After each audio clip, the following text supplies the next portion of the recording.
Rachel's not here yet, but maybe she'll join later. Yeah, she's going to be a little tardy. She just left. Okay. But we've got a quorum, so I guess we're good to go. Yeah. All right. That being the case, I will call the meeting to order. Special meeting of the Finance Committee.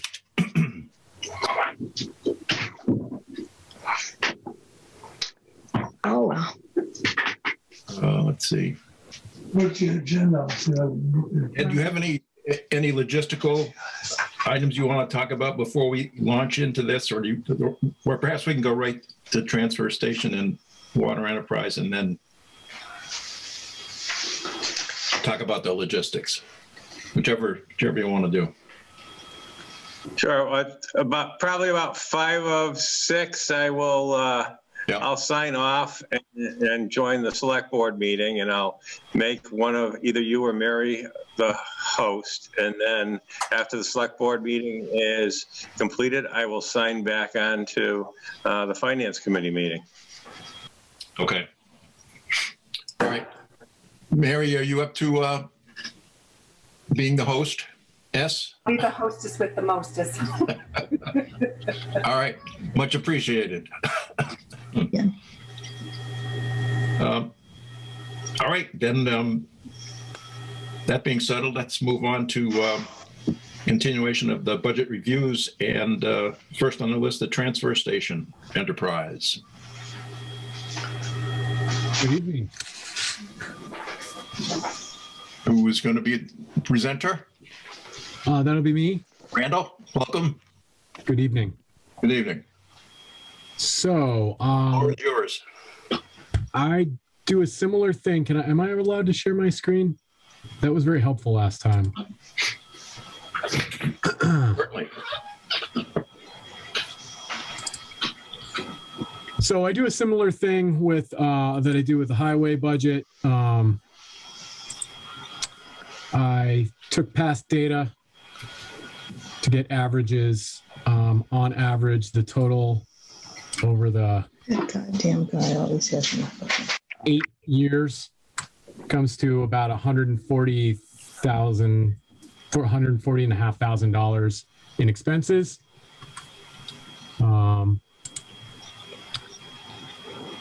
I've upped that a little bit on operating expenses, and then my wage calculations are basically a little easier than highway because I know we're open 2 days a week for 10 hours shifts.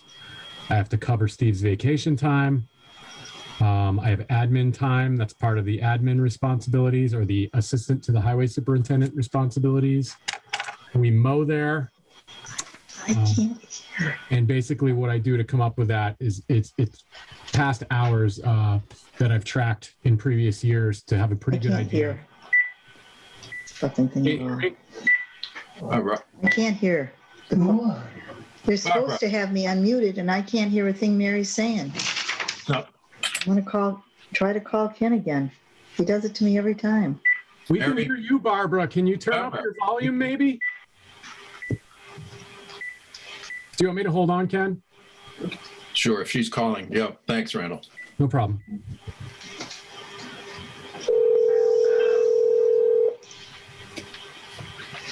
Hi, Barbara. We can hear you. We can hear you. I can't hear. Turn Okay. up your volume. Oh, all right. Because I can't hear you guys at all. Okay, turn up my volume. Wherever that might be. This is ridiculous. I don't see it. All right, I think I'll get off, come back on, and try to get the volume up. Is your volume control on your keyboard? I can't hear them. Screen, record.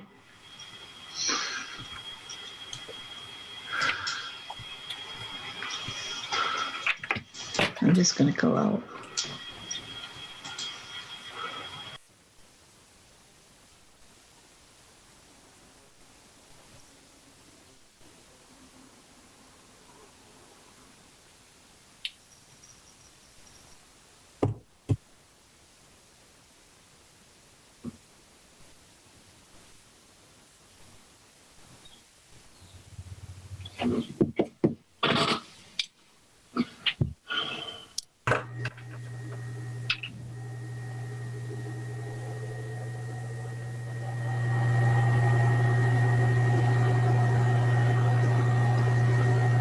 Ed, do you have her in queue? Should be able to come right in. It isn't set up for a waiting room.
Can you hear us now, Barbara?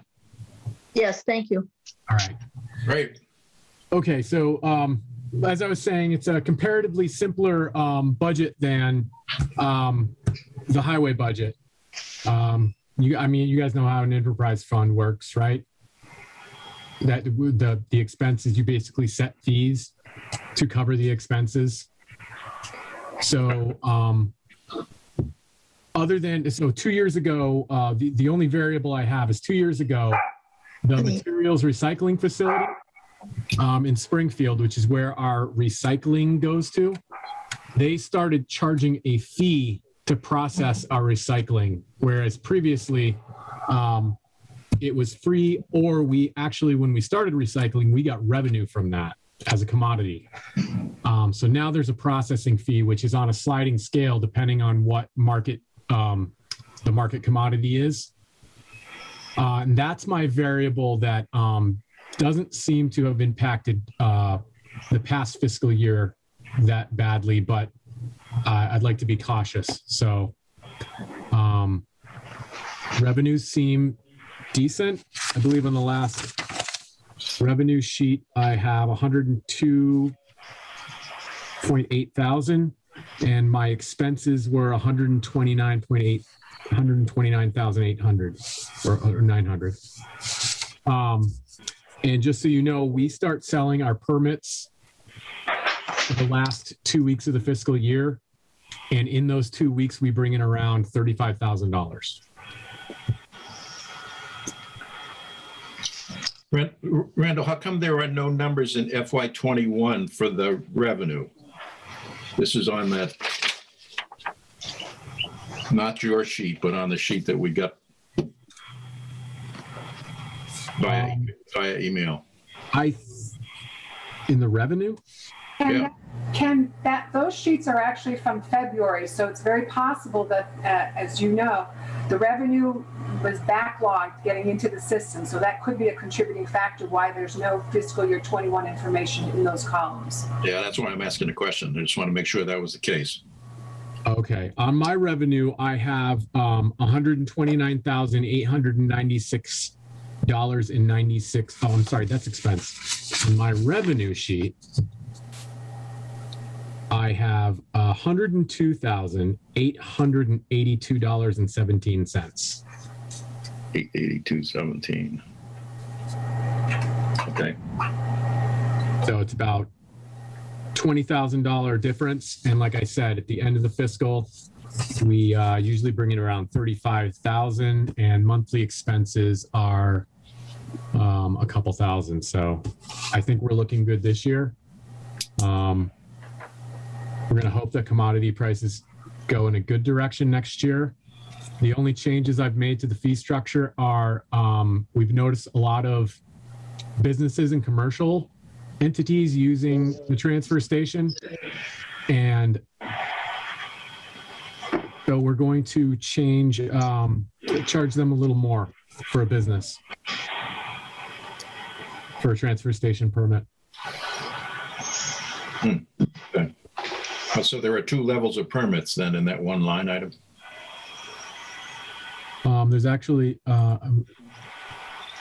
Where are you looking, on the expense report or on mine? On the expense and on your summary sheet that we got in. So let me pull up a my fee schedule. 1 second, please.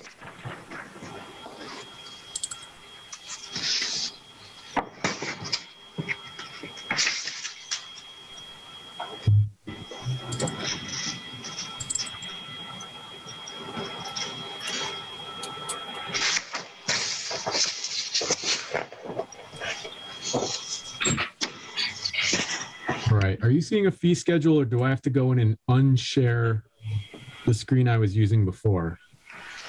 No,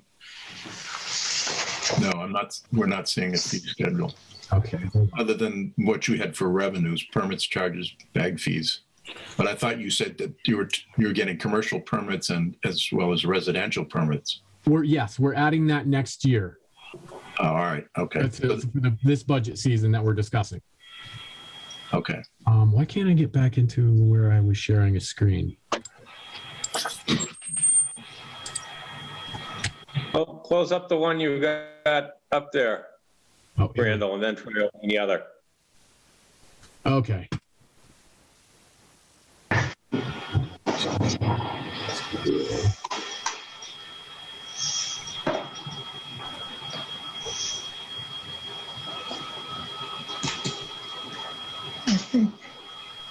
Hold on, I'm having technical difficulties here.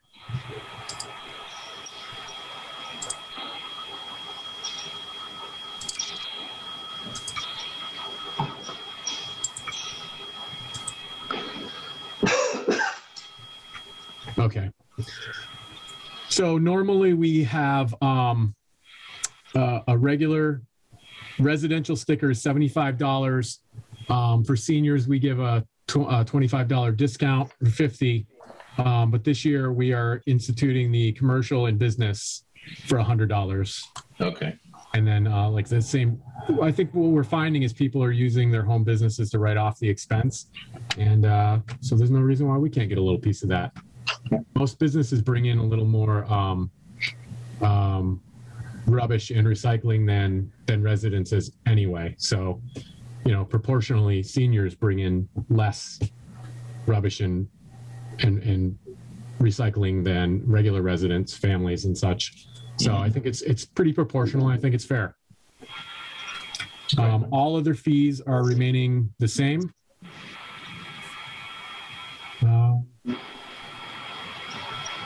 So yeah. Okay. Anyone have any questions? I've got two questions for Randall. It's on the wages, Randall. The on-call sub-wages, what is that individual pay? Because I see that there's a flat figure of $1,200. So what's the hourly rate for that? Okay, let me pull up my, let me share my screen again. I'll show you how I came up with that. So, I'm sorry, you were asking about admin? No, it's the on-call sub-wages. You have $1,200 for that line item. I'm just curious as to what's the hourly rate for that individual. So what I did is, because I don't know, it's basically a volunteer overtime opportunity. So what I do is I take my guys, except for one of my foremen. He has other duties on the weekend. He does the pavilion. So I did an average wage and then multiplied it by, where are we, on-call sub. 12 days of coverage at $10 at 10 hours. Oh, wait a minute, 10 times 12 times 10. Oh, that's so on-call sub wages, that's different. That is the kids we usually hire to sort the bottles, cans and bottles for Dollars for Scholars, and they get paid $10 an hour. Oops. So that is 10 hours, 10 days, 12 days at 10 hours, times $10 an hour. I can say that again if that wasn't clear. 12 days, 10 hours for 12. Yeah, 10 hour days. 12 days. Times 12 days. Yeah. And I got them on there for 10 days. And the final question I have is on the transfer general fund, the indirect costs. Yep. I'm assuming that's to cover positions that assist the transfer station. Yes, that is a number from accounting. They have a formula for that, and I'm not sure how they come up with it. Okay, but basically, yes, it's supposed to cover my administrative time, anything you can't bill directly. Like when my guys work down there, I bill directly. It's a direct cost. But like accounting, treasurer, collector. Now your administrative assistant, 5 hours, right, is paid through the transfer station? Yes, that's a direct. So that brings me to my question. The amount is the same as fiscal year 21. So we have COLAs and additional wages added. So I'm asking, shouldn't that be a little higher since we've actually raised the hourly rates of individuals? I actually talked to Ed about this because we weren't sure. Most of the other budgets, we didn't put in COLAs. However, if I don't put a COLA in when this goes to town meeting, I then have to go back to I basically have to redo the budget. So I baked in a 2% increase in my wage calculations. Okay, in the attendant wages, well, which one is it? Where's the highway wages? Yes, the highway wages includes all of the coverage that my guys would have to cover as well. Am I still sharing screen? Are you guys seeing this? Yes. Yes. Okay. So yes, that covers my guys who have to cover Steve when Steve's on vacation or sick or all that time. And that's calculated down here too. This is kind of my little worksheet down in this corner. And it also covers admin time. So if there's any additional costs in the indirect costs, that line the funds will be transferred from that line to cover that. Is that how it's going to work? No. Indirect cost. No. I'm sorry if I'm not explaining this right. So you asked if it was supposed to be a little higher because of the COLAs. I calculated COLAs in to my budget because if we didn't give COLAs, it's not like I would be forced to give them, but I don't have to go back to a special town meeting to re-vote on this budget, if you understand my meaning. I'm good. Thank you, Randall. Okay. Randall, I had a question that goes back to your conversation about the on-call sub wages. Not that it's a big deal, but you said $10 an hour. Shouldn't that be $13.50? I don't believe the town has voted in the minimum wage. Is that correct, Ed? We're not subject to it.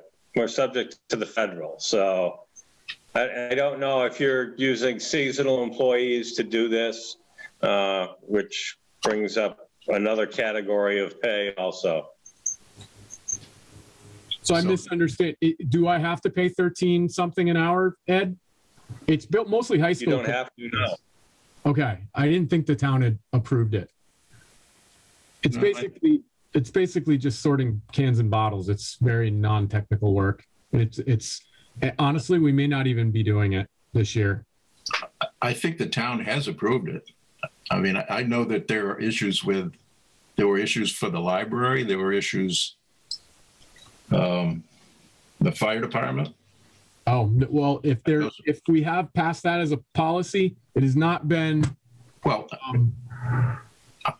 distributed to me at least. I don't know. From the sounds of what Ed just said, there are different categories that may not obligate us to go to $13.50. I'm just throwing it out there because I know it's happened in other situations, and I'm just curious as to why you wouldn't be doing it too. Okay. As of now, I have nobody to fill that position anyway. Okay. We're not sorting cans and bottles. I stopped that program due to the possible exposure to COVID. Yep. And honestly, until I can get some more people hired, I wouldn't consider going back to it. Okay. All right. Any other questions, folks?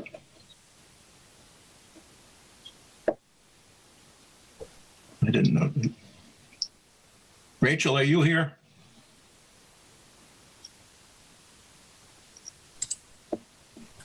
No, I guess not. I think she's probably coming out of work. Yeah, she said she was going to be a little late. I just wasn't sure if she had checked in or not. Nope. Okay. Oh, so the last, I got to share it once more. The only other thing that's different than previous years is I'm going to tap into some of my retained earnings. We had $37,502 in retained earnings. And I would like to use some of that to rent a soil screener to finish some of the compost that we make in the organic section. So we're going to rent a soil screener, and I don't think it'll be over $10,000. Now, what's the definition of retained earnings? It is, so surpluses. Our fees are supposed to cover our expenses, and when we have an excess at the end of the year, it's not like a general account where it goes back into the general fund. It rolls over in the transfer station enterprise fund. So that's the excess money we had from previous years. Okay. And it can fluctuate wildly. I've been $5,000 in the hole.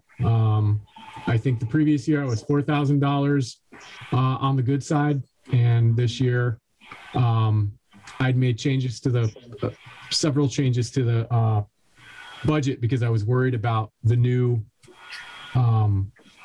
contract we had with the receiving facility, but it looks like we did okay.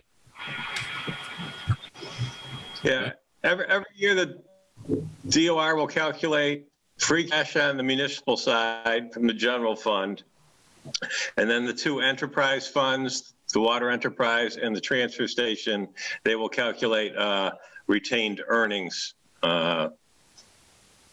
amount for those two.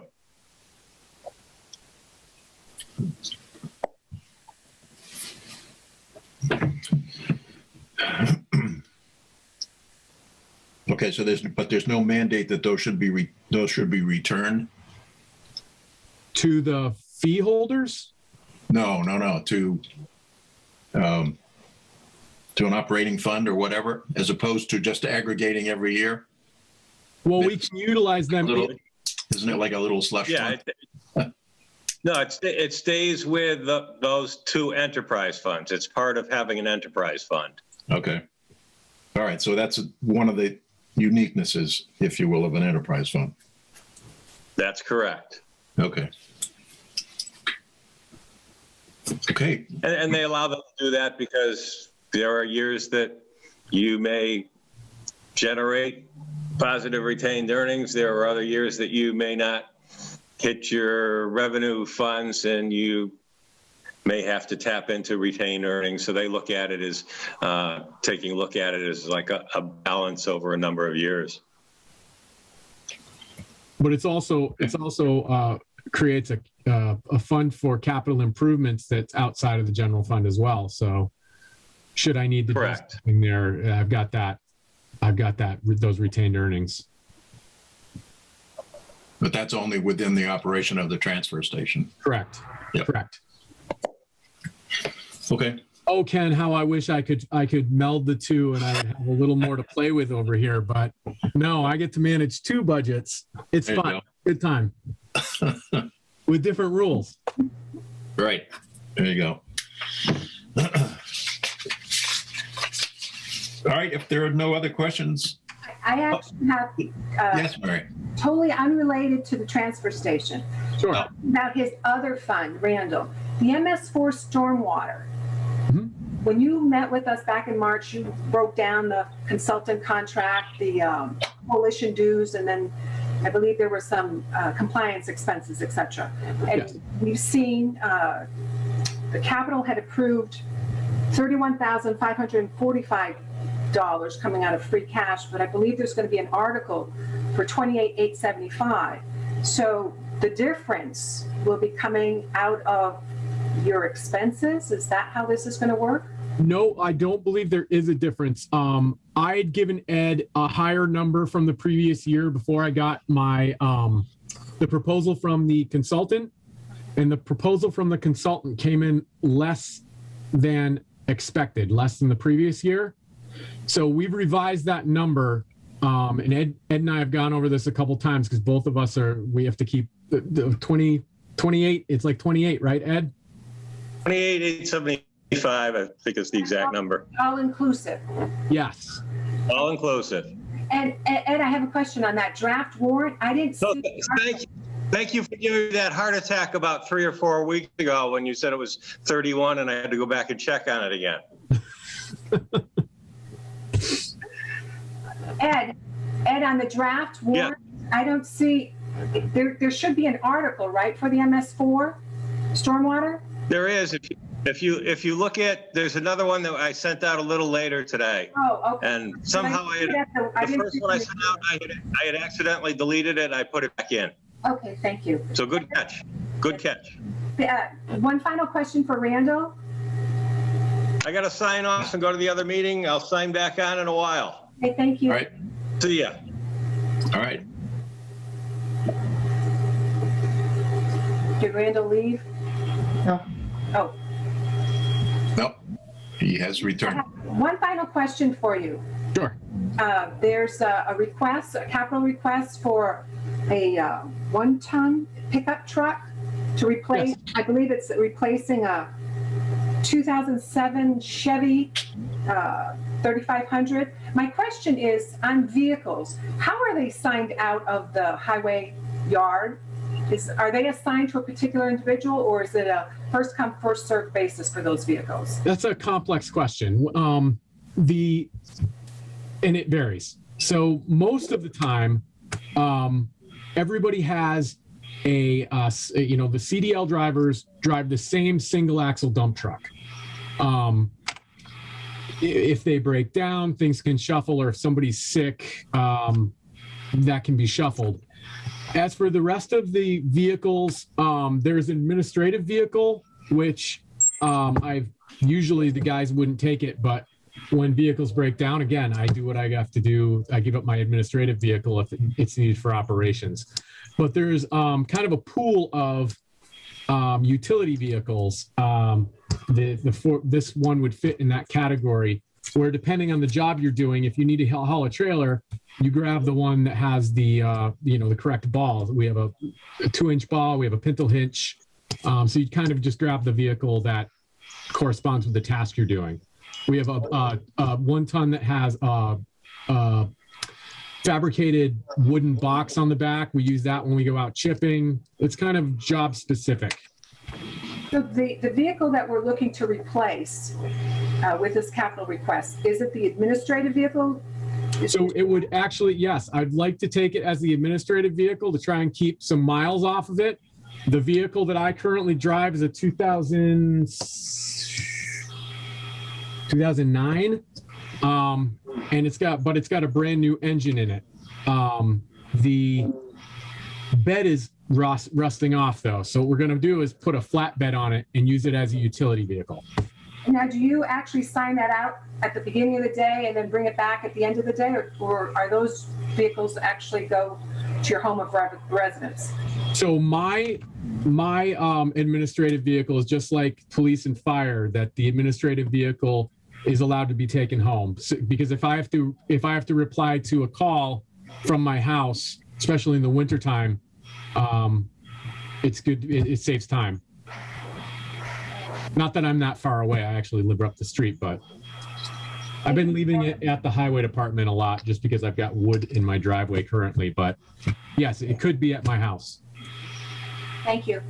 You're welcome.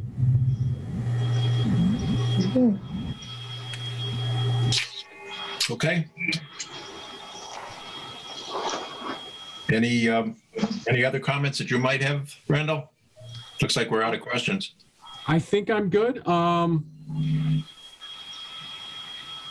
Yeah, I don't have much. It's this, like I said, this budget hasn't changed a lot. It's got, incrementally higher over the years. And my only variable, I'm pretty confident with the numbers.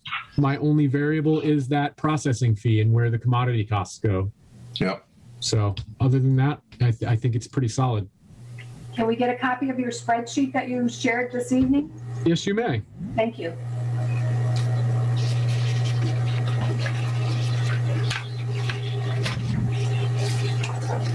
All right, Randall, thank you very much. All righty. If you think of any other questions, as always, I'm here 40 hours a week, at least. All right. Or email. All right. Thanks again. Have a good night. You too. Bye-bye. All right. So now we're going on to water enterprise. we're going to move on to the water enterprise. And is it Tim and Dan? Jim, I'm sorry. So do you have copies of it? Because I do not have a spreadsheet.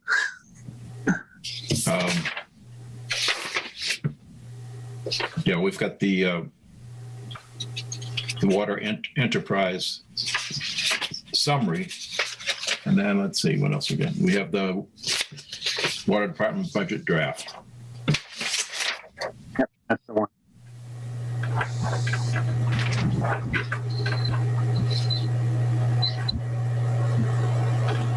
So basically, it's gone up, obviously, but mostly because of our water system principal and interest has gone up. That's gone up about $78,000 due to our increase in projects. So that would be our major increase. We did adjust some of the operating expenses downward because we weren't using them completely, and it's more to reflect what is actually going to happen.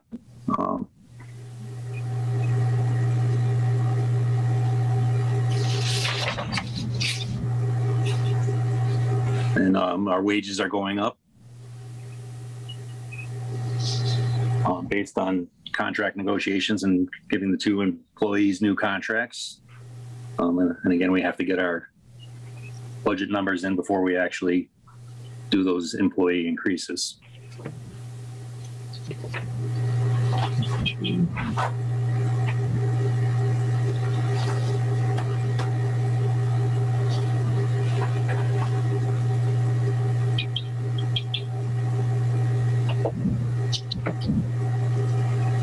So are these, question on the employees under collective bargaining? No, we have service contracts with the employees. Oh, all right. Employment contracts, sorry. Yep. And actually, they've been out of contract for a few years, actually, and we've been trying to get on and get them corrected so that everybody is secure and where we're at. Okay, and that contract, those contracts are between the employees and the water. Yeah, the water department. Water commission. So our enabling act has us having control of our employees, and everything related to water. But we do go through the process with you and the select board. Mm-hmm. When we're requesting the increases, which we haven't done yet. Okay, so what's the difference between water wages support and water wages? Water wages support is the highway department. That's what we pay. So we use highway employees at times and we pay their salary. Ah, okay. So when we use them, so if we have an emergency and we need, 3 people to help dig a hole and move pipes around, we take Randall's guys and then we pay that back to the general fund. I'm not quite sure it's an accounting detail. So it's, I don't know if it I think it goes directly back to Randall's department and not the general fund. And so who determines the rate at which they're compensated? You're just taking their salary straight off the... No, it's their salary plus their overhead, plus their insurance and their vacation. There's a number that the accountant gives them per an hour. I'm not, that's all done with the accounting. Yeah. And so they help us read the meters too, so they do that regularly. So that's something that happens every quarter. But then there's emergencies that they help us with. They don't help us with day-to-day operations other than the meter reading. So is that the reason that the water wages are down for 22 over 21? I've got that they're up. They were 203. They're going to be 219. I'm looking at the bottom of the fiscal year 22 budget has got, the 213, I guess is no. I've got water wages support at 70, roughly 72, and then 52 for water wages. So that's what, 223, 224? I mean, 123, sorry. The water wages support is up $7,400 and the water wages is down about almost $9,000 from 21 to 22. Yeah, I don't have that in front of me.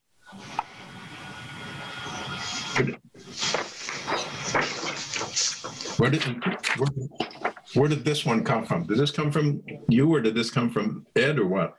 That again is from February, and what I did is the information on the draft fiscal year 22 figures, I put that in for fiscal year 22 on that spreadsheet because we did not receive the spreadsheets. All we received was a Word doc. Oh, all right. So this is, all right. It's not it's really not relevant to what is on his sheet now. Now, all he has is just the Word document is what was submitted to us. Yeah. Okay. Yeah, that's what. Okay.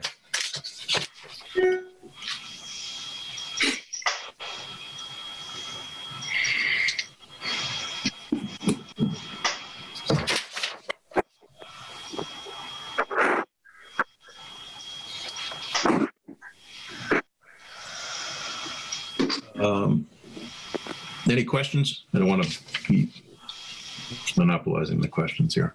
I do have a question for Jim. No. Back to the salaries for the superintendent. It appears as though it's a 23% increase from fiscal year 21. And then for the water tech, the full-time water tech is a 6%. So my question is, those percentage of increases in salary, is that typical in compared to previous years when you had to negotiate contracts or going into negotiations, that they were that large of a bump salary? No, we've actually missed years with even them not getting their 2% COLA because of one reason or another, with the selectmen denying it because of wage freezes. And there's a couple of years where they didn't get it, and we're trying to get it back on track. These numbers are reflecting on what we know about the industry and what is available around. There's a shortage of water workers. That's one of the reasons for the increase, and everybody is leaving their towns and going to towns for more money. And these numbers are trying to get us up to the 6-year-old wage rate and fee study that was done by the town, that we're not even, those numbers don't even, they just get us close to it. Where the wage rate and fee study says, and we're trying not to lose our employees because they're difficult to find with this many licenses. We need guys with 20 years experience have all the licenses we need to run the system according to the DEP, who keeps track of us. And we have to have the two guys continuous. If one of them leaves, we have to immediately hire a subcontractor or a replacement. And we could hire a subcontractor out of, they have companies in the eastern part of the state that can come in and fill, and we're just trying to avoid losing them. The manning right now for the water department, you've got a full-time superintendent, a full-time water tech, and then you have a part-time tech. Is that your manning? The part-time position is currently unfilled because the DEP is asking us to increase our staff and our hours, and we're still working through that. But that position's been unfilled since the previous gentleman retired. So the $24 an hour, 18-hour a week, is that the current salary, or is this the proposed for including the adjustments or pay increases that you're looking for? The part-time position, we did not have any pay increase. That was what we were paying when he retired.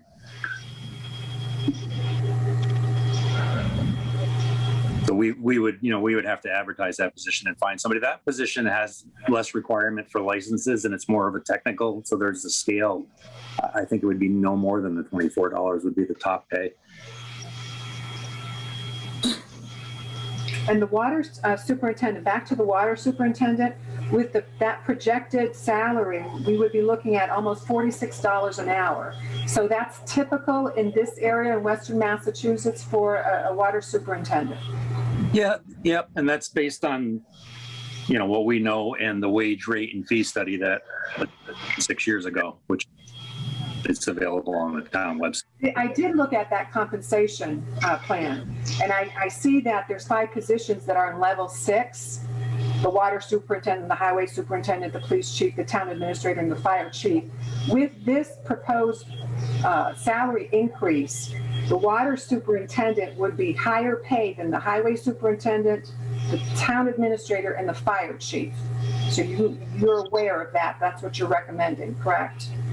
Yes, because, it's because of the licensing. The fire chief can't run the water system. The highway super can't run the water system, and the town administrator can't run the water system. If these guys leave, and there's positions out there in Hatfield and Deerfield for over $100,000, and if they take one of those positions and leave, we're going to be looking for somebody for more money.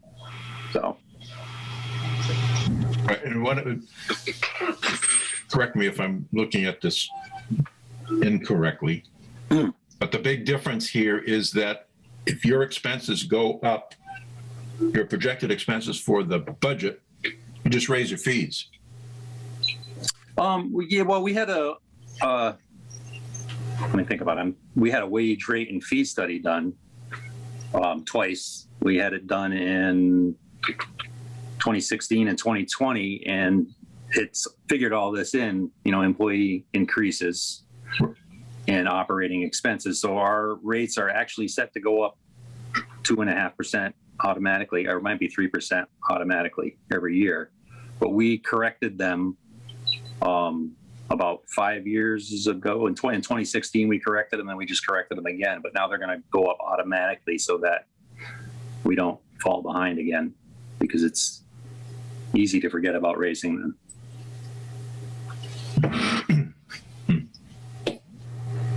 And our water fee in Southampton is middle of the road. We're not high, we're not low. We're reasonably priced.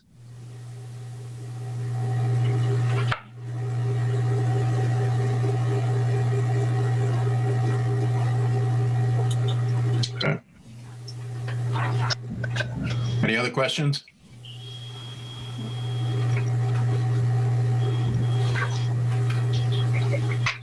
No, it's not.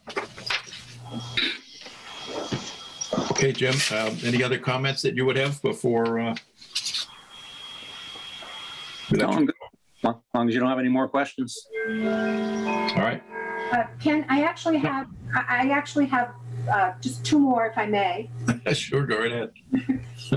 Jim, it's actually, Sorry about this. Jim, it's on the articles. I believe there's going to be one for the asset planning grant. Can you share with the committee what that entails? Give us some information on that. That's just basically organization of all of the water department's assets. It's required by the DEP. It's hazardous mitigation plans and lots of paperwork that's done. And that's our match for the grant, which was $109,000. It was a $109,000 grant. So that's our labor, $22,000 labor match for that grant. So basically, we have to have a lot of different paperwork on file in case this happens or in case that happens. And we managed to get a grant for it, and we only have to pay part of it. Perfect. And then there's another article for a new service truck for the water department, $140,000. Yep, that's to replace a truck that has become expensive to maintain. We had originally, when we purchased it, I think 7 or 8 years ago, our original intention was we had a diesel mechanic in town that could work on it. And at some point that he left and they cut the position, and we were forced to go to a dealership in Westfield, which then lost the contract to serve the vehicles and lost their employees. So then we ended up bringing the vehicle to a Mercedes dealership, which could only work on the diesel, but not the transmission. And they're giving us numbers of $30,000 and $40,000 to repair it. So what are you going to do with the old one? Are you going to auction it off or trade it in? It's going to be traded in, unless somebody wants to buy it. And the last time we did that, the highway department bought our vehicle, but I don't think I would want to saddle them with this vehicle. Costs are too high. Thank you very much. Yeah.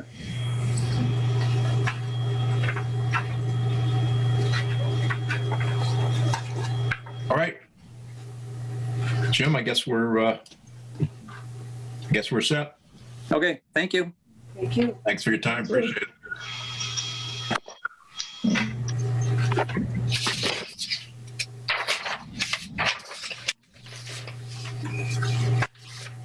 Is that the end of it?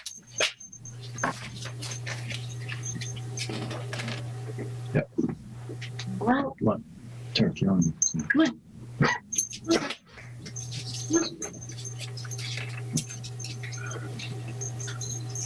All right. And let's move on to 2B. And operating budget review and recommendations. We got a new updated rendering, I should say.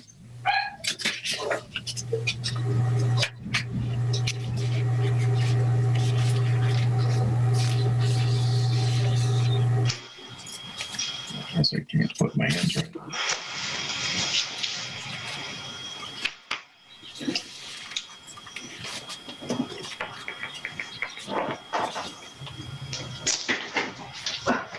Have any comments? Mary? Numbers changed, some numbers changed. Yep.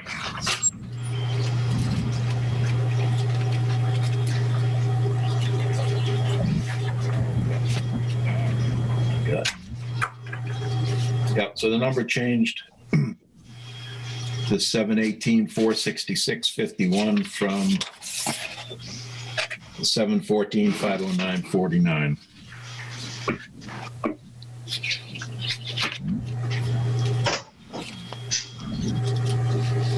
I guess the question that I would have for Ed at this point is, and I did try to get a hold of, let's see who else we have here. No. I did try to get a hold of the moderator just to get some clarification on the charge to us, whether or not we are having to go through this and render our opinions on the groups, which is, I think, is what we need to do, but I need to get that clarified then. We don't need to go through line by line to give our commentary.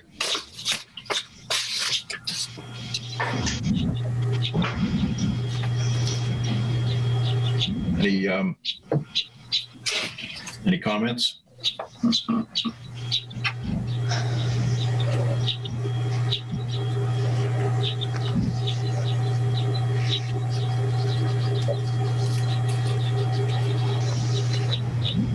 Any comments on the final number? I guess, Ken, I apologize. I'm trying to look at this while we're meeting, and that's not appropriate. I apologize, but. No, no need to apologize. I agree with you.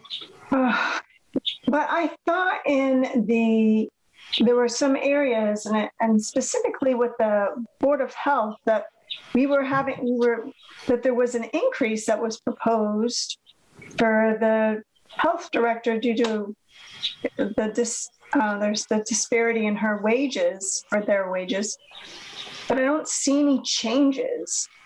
So is that going to be done outside of this? I guess I'm a little confused on that. Or am I just erroneously recollecting that?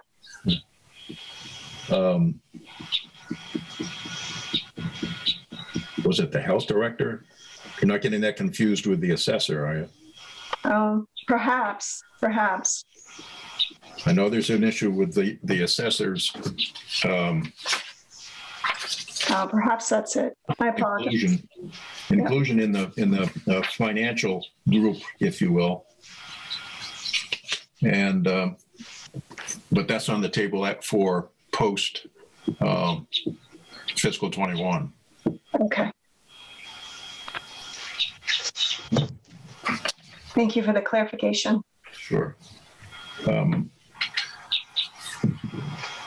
I guess the other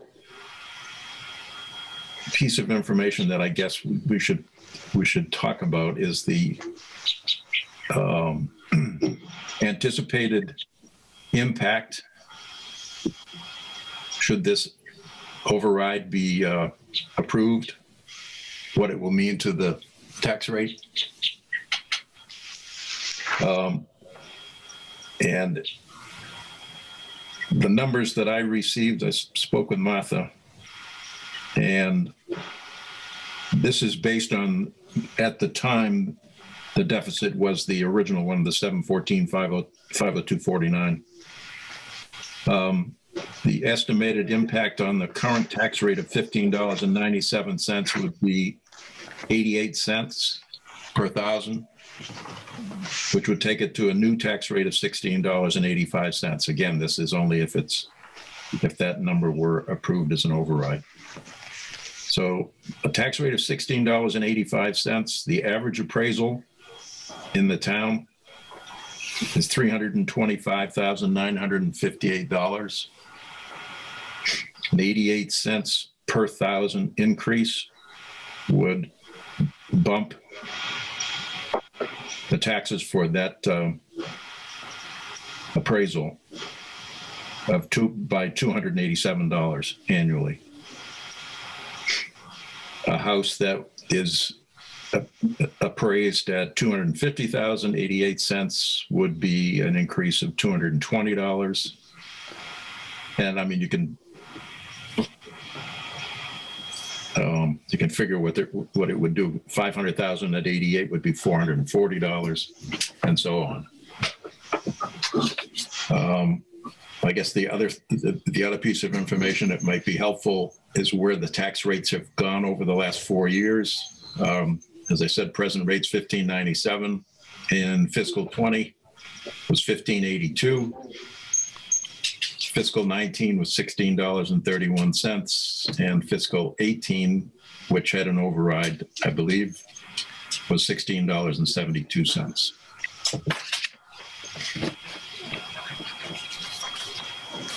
Comments?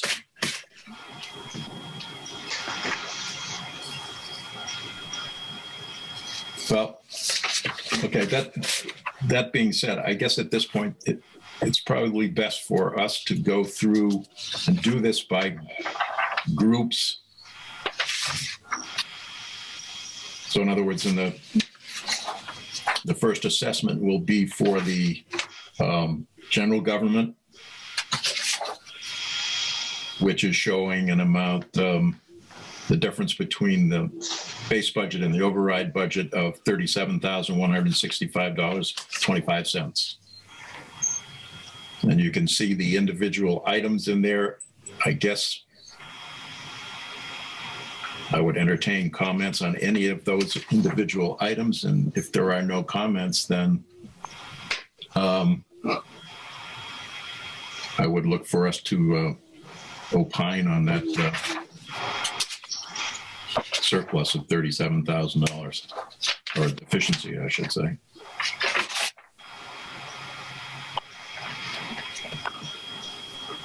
Thoughts, comments?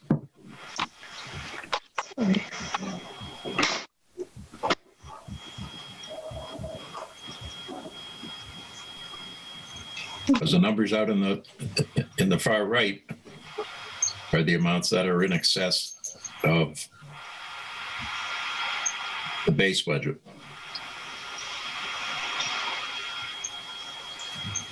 And technically are components within the override number.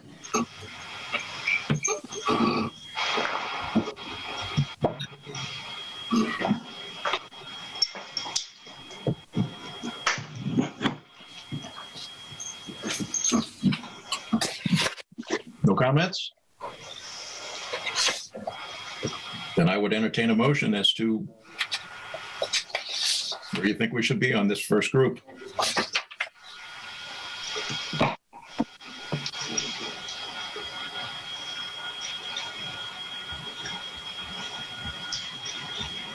Assuming we go with an override, are we in favor of the first group being $37,165.25 as a component of that $718,000?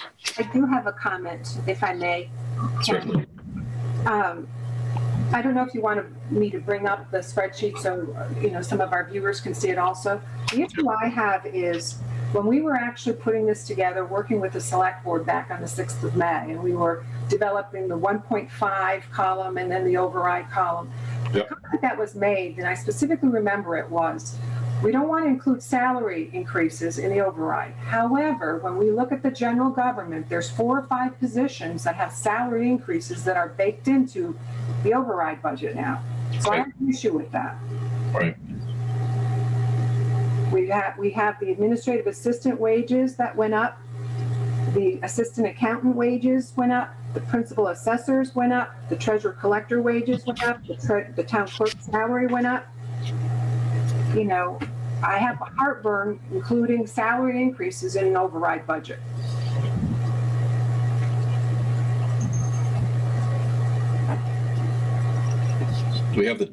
Do we know what the total amount is? No, I mean, we can do the math, but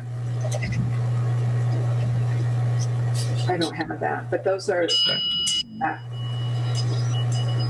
that increased from the balanced budget to the override. Right.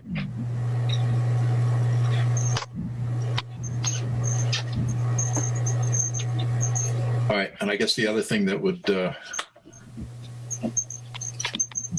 affect that as well is if you looked at the articles on the warrant, Article 2 is calling for increases for both the town clerk and the town treasurer. Right, but if you remember, that's a citizen's petition. So if it passes, it's presented to the select board, but they may or may not take action on it. Right. But if it is passed, it's going to affect that number.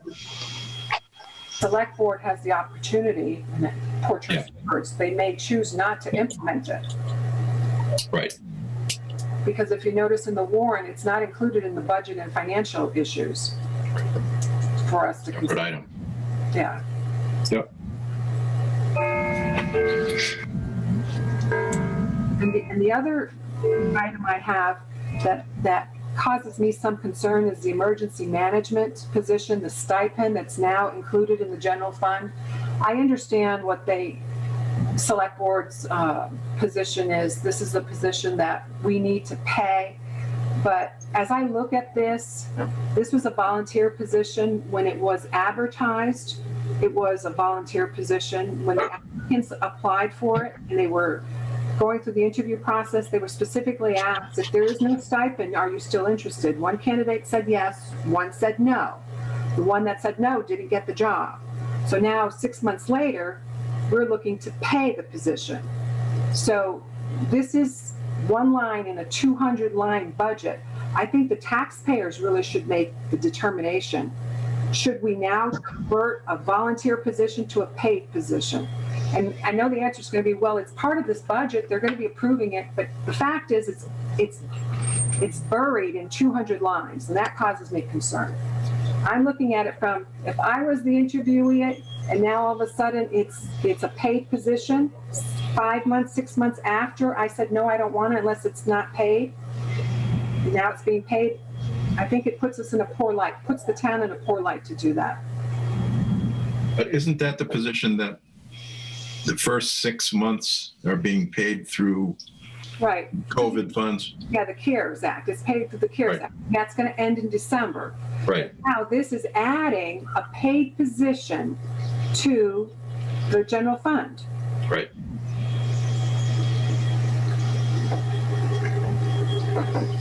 So those are my issues with general fund, with the general government.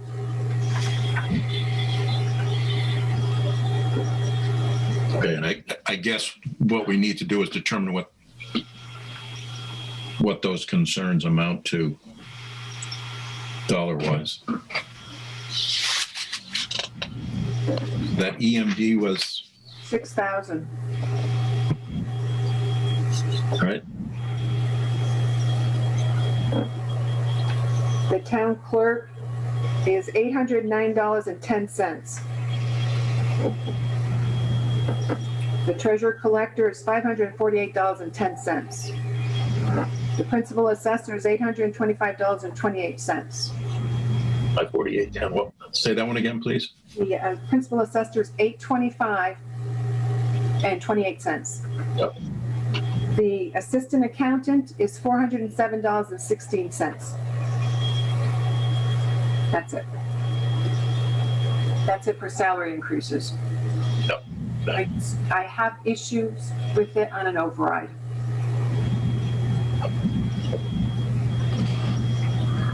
And on those overrides, those positions have, I like to look at this from a percentage perspective, and they have the highest percentage increases, line by line, which adds to that piece that you're saying, Mary. We're not supposed to be putting that in there, and yet it's in there, and it's at one of the higher percentages of increases.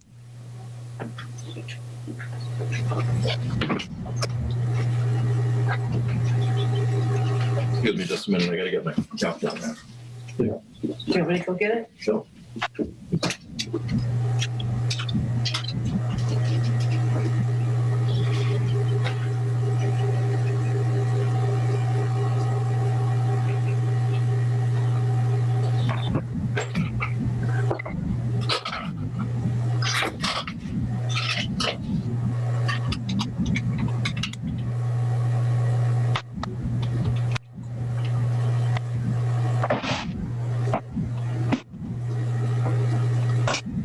What do you need?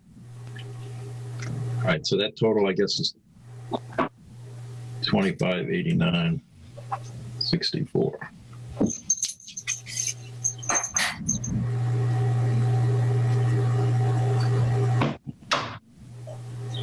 So we're talking about roughly $8,600.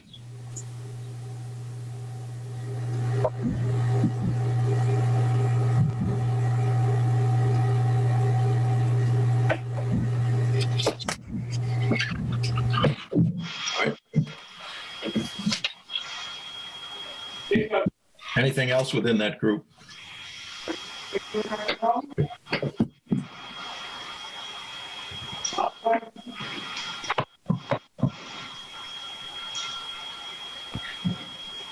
I guess the other issue too is not just what's in the override, but I think we also need to be looking at the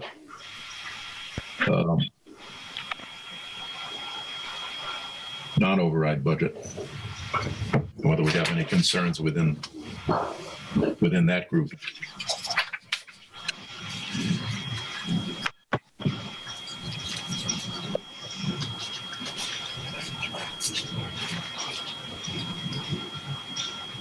The only one I have on the balanced budget is the town hall building expenses. Yep. It increased, and just a few dollars, but I just don't understand. I just thought when the select board approved the figures at the meeting on the 6th of May, those were the final figures that we were going forward with. So I just saw that's a change from what was previously approved. Yep.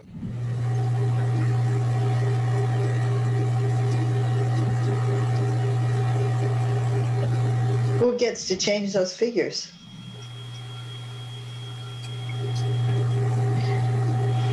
There have been follow-on meetings with the select board. There could have been discussions, maybe they reworked the figures, refined the figures, or found that, they overlooked something and they decided to make the change then. But yeah, just using our historical information that we received, showing this was what was approved. Right. Well, once Ed gets back, we can think about that. All right. So in talking about the general government category, then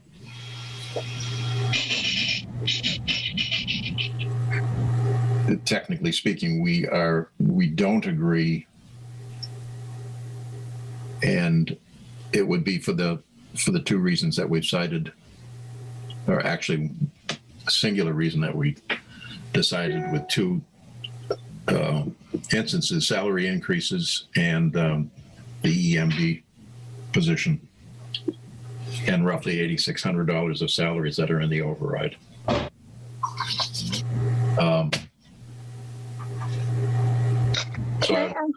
Can I ask a question? Sorry, if someone could recollect this. For the town clerk assistant wages, there's quite a difference from the budget tab 1, which was level plus contractual increases, to the base budget, the non-override. Does anyone recall if that was because there was an increase in hours or an increase in salary by like hourly wage? I think it was actually fiscal year 21, it was reduced, hours were reduced. Right. Only covered from October, I think, was when the individual came on board to the end of the fiscal year. So now this is putting the position back to full-time, the entire fiscal year. And there is an increase, it's a COLA is also included. Okay. Thank you.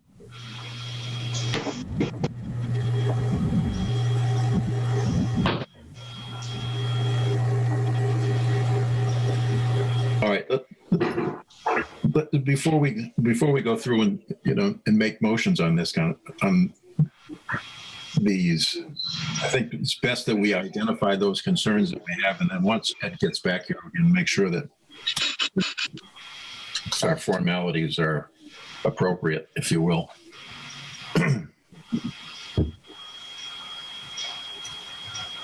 So let's move on to the next. If there are no other issues in that first group, let's move on to the next.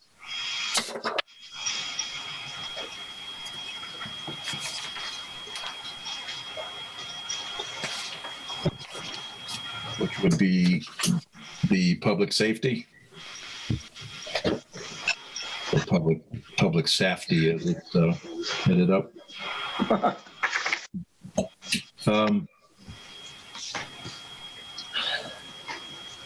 Any issues there?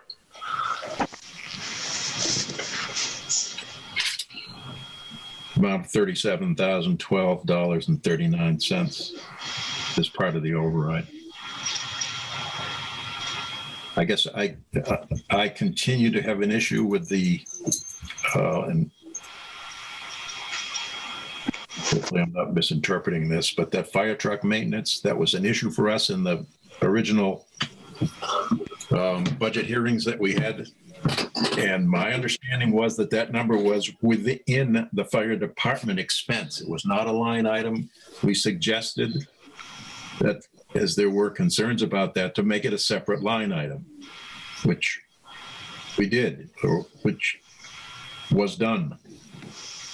But from my standpoint, that 10,281 is still in that 26,1.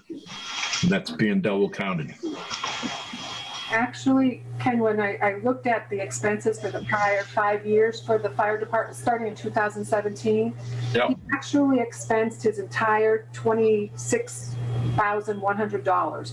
In addition to that, he had about $9,500 of fire truck maintenance over that, in most of the years, those 5 years. So I know the intent is for him to take it out of the existing expense account, but that's not what the history shows. There's actually, I would have recommended $9,500. That amount that's there is his actual expenses that he spent back in March. And that's for brake line replacement, et cetera, et cetera. I was trying to get him to tell us what is an average maintenance cost for your vehicles, and that should be the vehicle maintenance expense line. But in looking at 5-year history, and I shared those slides with the team, that it shows in 5 years he has spent, in addition to his expenses of $26,100, an additional $9,500 for his vehicle maintenance. Where was that recorded? What happens is, and we're going to see this in June, you're going to get transfer requests. You're going to see the wage lines being reduced and the funds transferred over to the expense lines.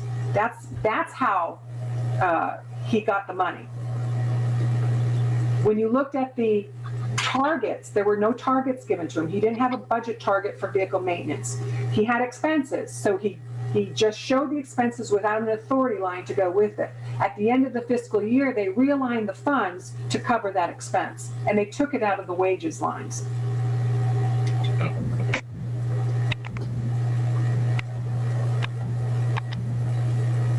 But, if you have concerns, I'm only one vote here.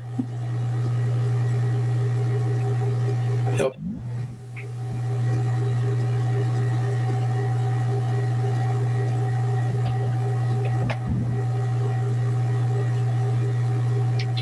I guess the other issue that I have, and I don't know how this got by me, fire chief's salary went up almost 8%. That was his new contract negotiation. I think this is the one that was referred to by certain members of the school committee. And they said that there were individuals that were getting 8% increases.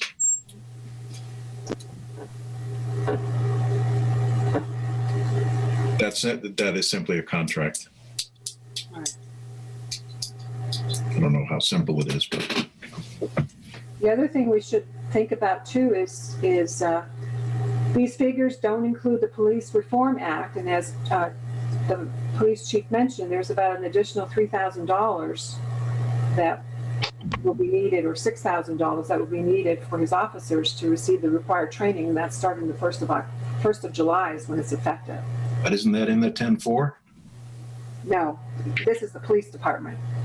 That's what I'm saying. 10,400 in the police department expenses. I thought that was the. No, there's no figures. Nothing was added for the 10-4. That's for his ballistic vests and his taser supplies. In the wages line, nothing was bumped up to cover the Police Reform Act training requirements for part-time officers.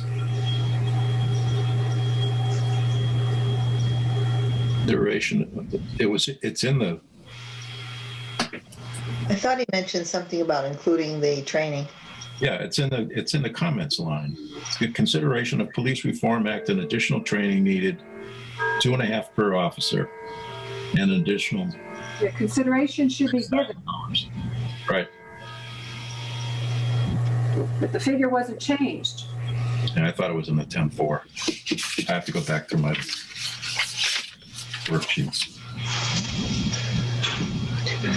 I do agree, with Mary, it was that those were for the ballistic vests and the tasers at 10-4. Okay.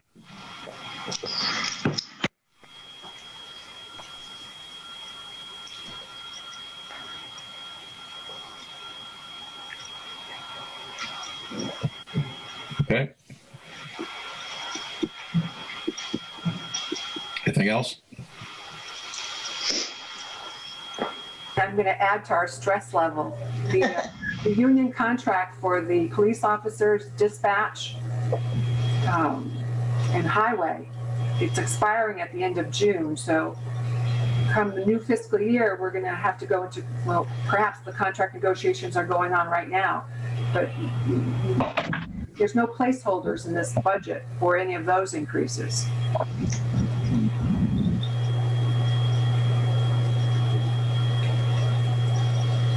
What is that? Is that what the fire chief's anticipating?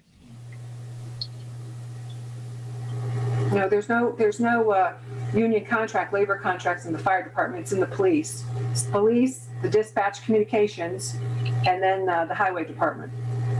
Those are the union workers.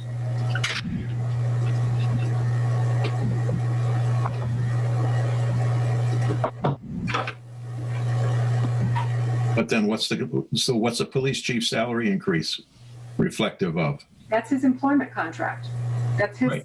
his personal employment contract. But then his police officers, their contract is coming up.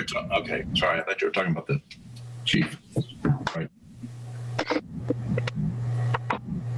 So their 3-year contract is up at the end of this year, end of June, excuse me.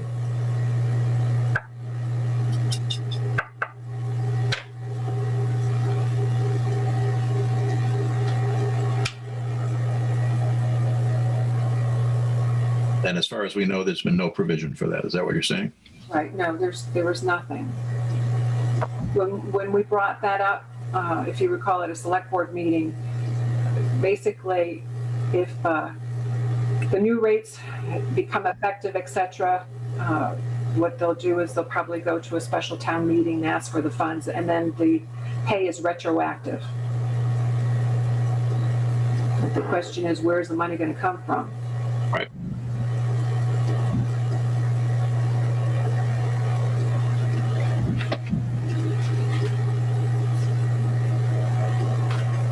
Right.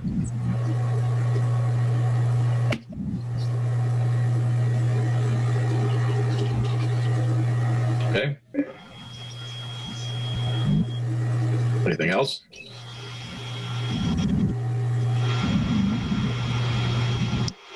I guess I wonder why the chief didn't request any funds to be earmarked for that specifically. The police chief? Yes. Yeah. Good point.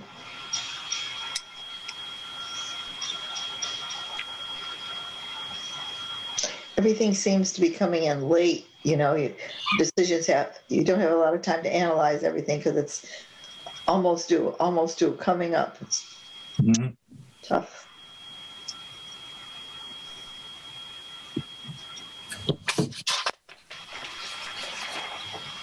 All right.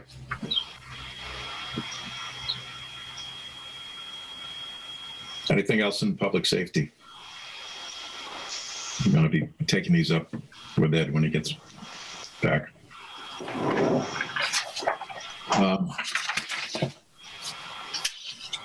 Education. Did anyone have an opportunity to sit in on the meeting when they were trying to get to a budget that was balanced based on the funding? I did. It had to be harsh. It was not pleasant. No. What's going to happen is they're going to, I have to go back and check my notes so don't quote me. But I believe there's 4 or 5 positions that are going to be going from full-time to part-time, meaning 4.5 days a week. They're also looking at 2 positions where they're going to be funding them with the grant on the ESSER 2 funds. That's the vice principal, and I believe the, oh my goodness, I forgot the name of the position, an adjustment counselor. So they're taking very serious cuts. So if the override fails, it's going to be very difficult for the school. It's serious, very serious on what's going to happen at the school. And, you know, with those 2 positions that are going to be paid by the grant funding, ESSER funds, you know, that's only good for 1 year. After that, where do they go? You know, potential of losing additional slots. So they looked at what they possibly could do to have the least impact on teaching. So they looked at certain positions and they said, okay, we can, you know, change them to 0.9, which is 4.5 days a week. The 2 nurses, they wanted to keep both nurses. So those individuals also will be going to 4.5 days a week also. So there's very tough decisions they made. And everything that they had asked for, all their new ads, they took that out. This is in addition to. So they did significant cuts.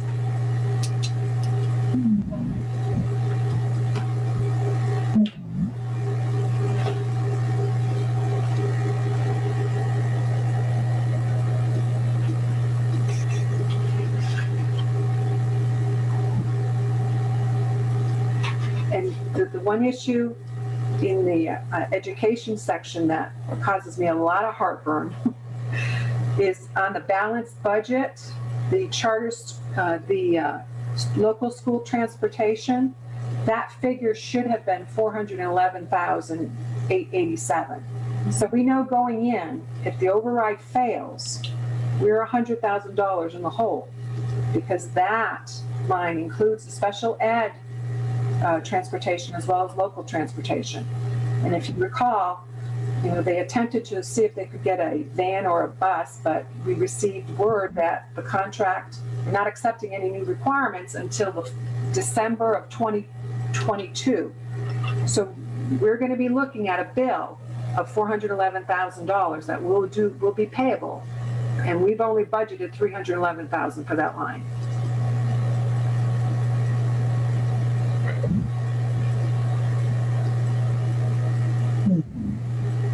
That was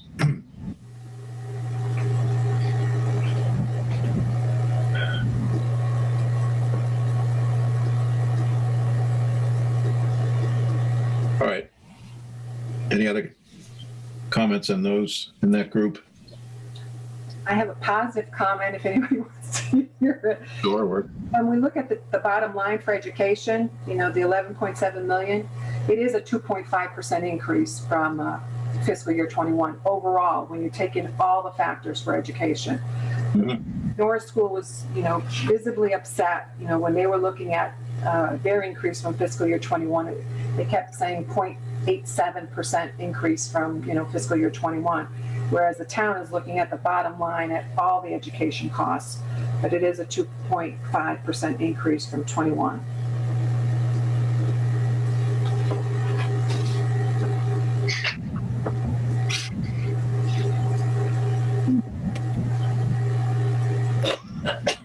Okay.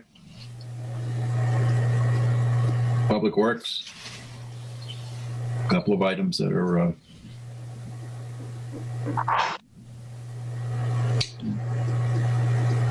significant, but total $123,000, $124,000.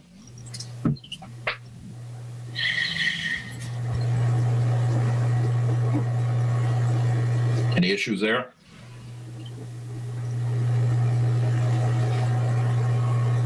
I think those are pretty much talked about at our sessions with Randall. Mm-hmm.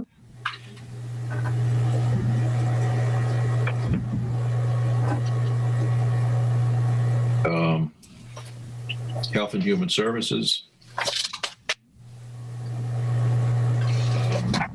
I'll move on from that. Culture and Recreation. The library was pretty much an amount necessary to continue to maintain its certification. It did include on the library director, they have a salary increase for the override of $913.50. I'm trying to understand why they did that.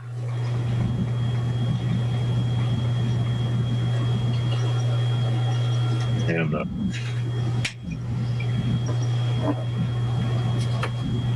Was that just for one person, Mary? Yes, it's just the library director. But to be consistent, we highlighted the other departments that included salary increases in the override. We should do the same for the library. that's 2%. I don't know. 46. So.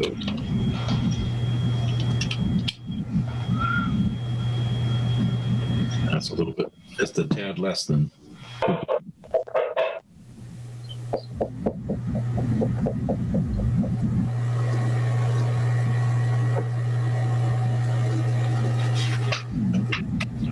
Check on that one.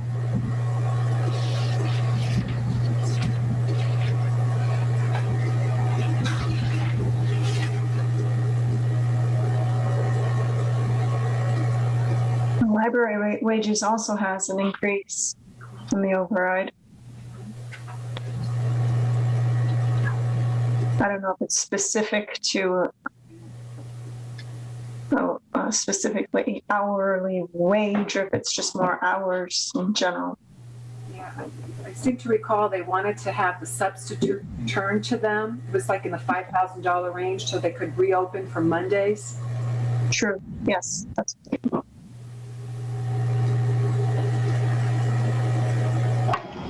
Mary, you have quite the memory, I have to say. Yeah. Amazing. It's impressive.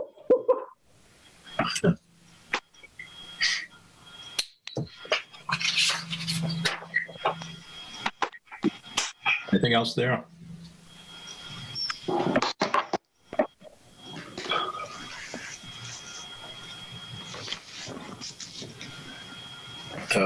Employee benefits, there's nothing there. Debt service principal, debt service interest.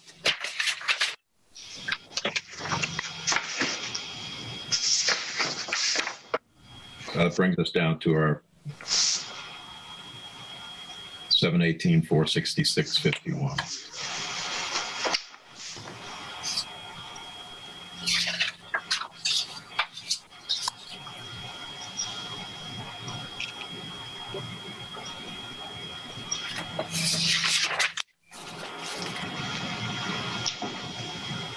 Any other thoughts, comments? Override comments?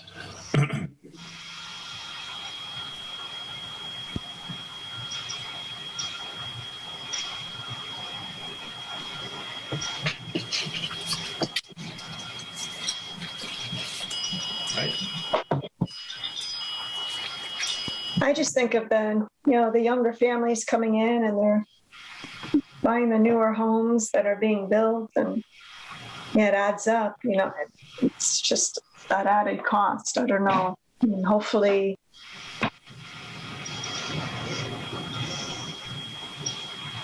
it's not to their detriment if we were to do the override.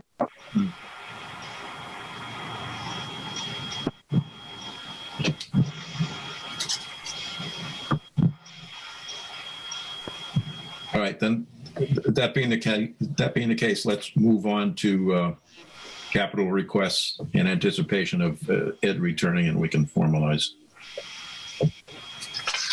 our recommendation.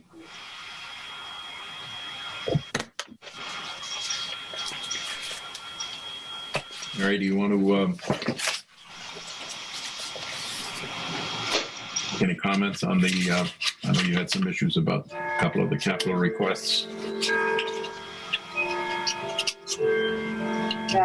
My issue with the capital request is the use of free cash. I know the free cash is for one-time purchases, etc., but it just seems as though we have almost $72,000 in free cash, or we'll have $72,000 in free cash, and we've actually looked at the projects and said, well, let's see how we can expend all the dollars versus looking at the projects and saying which ones are the priorities.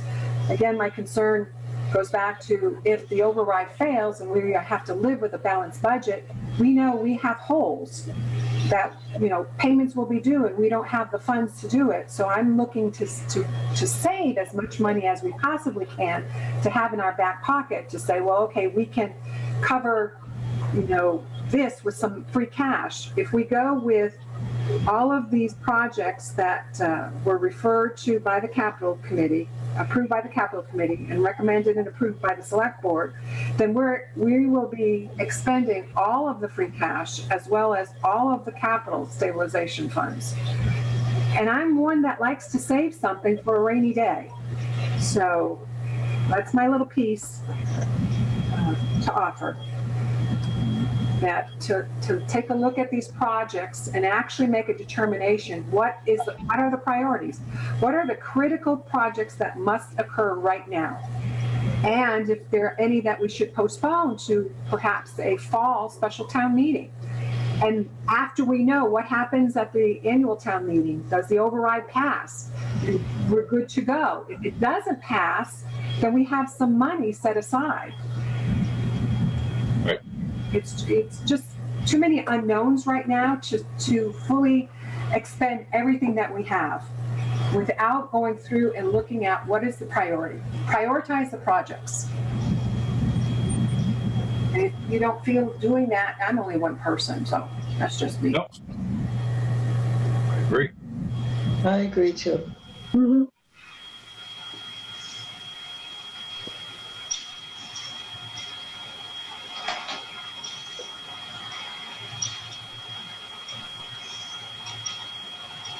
So do you want to go down the list of the projects, the capital projects, and see if we can, is there one that stands out, what the priorities are? Which ones should we press ahead right now? Which ones should we perhaps postpone until the fall?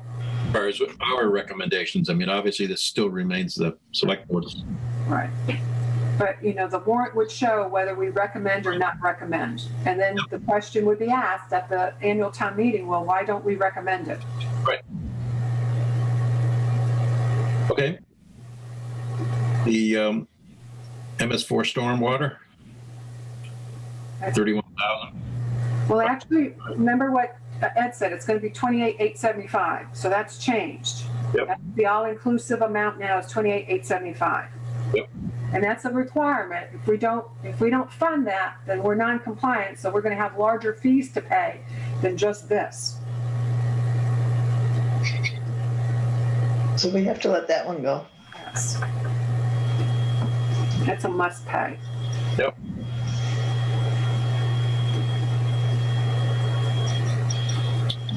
E-code 360 bylaw. What that is actually a codification services to take the existing bylaws and organize them and put them in electronic format that town people, anyone can go on the website now, click on and see the current version. So we'll save on our legal costs, but is this something that we need to do right now?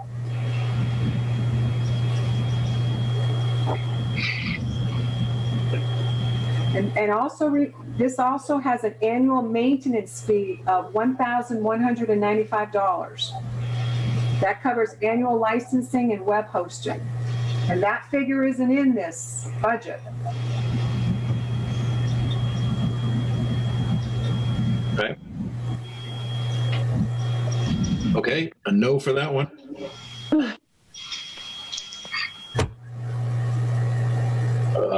Let's see, new boiler for the library. And that's a health and safety issue. If they don't have hot water or heat, it's a critical requirement, so they need that. Yep. Yep. Let's see. Replacement of vertical blinds in the cafeteria and counseling rooms at Norris. 14,470. Did you say that again, Ken? Replacement of vertical blinds in the cafeteria and the counseling rooms at the Norris School. This is to install 24 custom clutch roller screen mesh shades in the cafeteria, the counseling room, and classroom 7 and 7A. There's only one quote that was submitted on this. They're the original blinds there, so we have never been to, so we've never done a site visit, but I hear it kind of looks, it's very distracting, etc., and looks messy.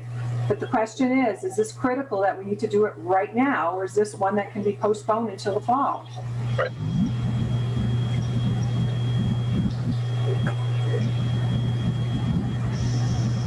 I think it could be postponed. You know, it's probably not comfortable for them, but it's not the end of the world.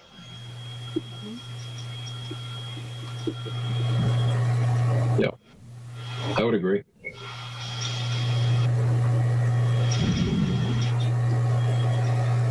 Rachel? Yes, I agree. Mary? I agree, postpone it, not recommend at this time, and you know, it can be relooked at in the fall special town meeting. Yep.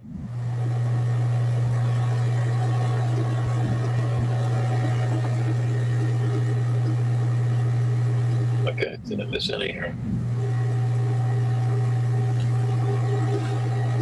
Oh, all right, so we're basically saying to go ahead with the 28,875 and the 18,500 and hold off on the 69,95 and the 14,470.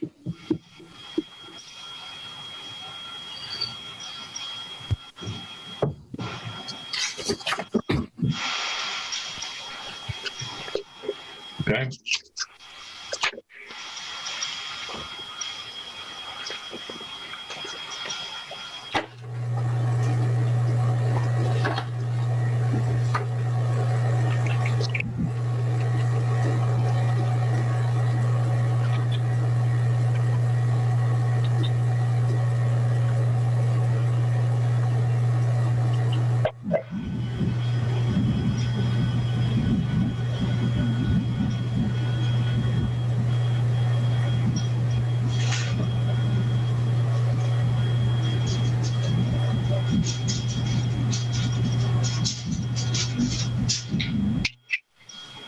All right, any other items for discussion? Do we want to look at the rest of the capital program and Yep. we can make a recommendation on them? Yep. Be right back. I'll be right back.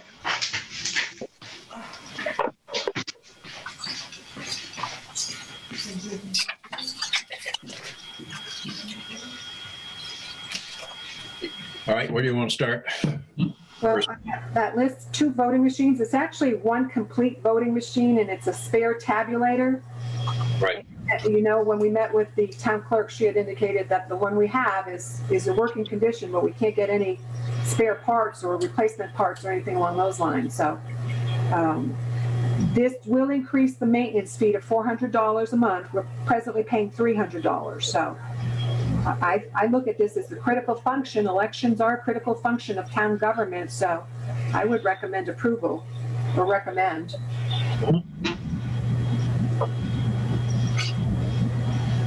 I would agree. Rachel? Agreed. All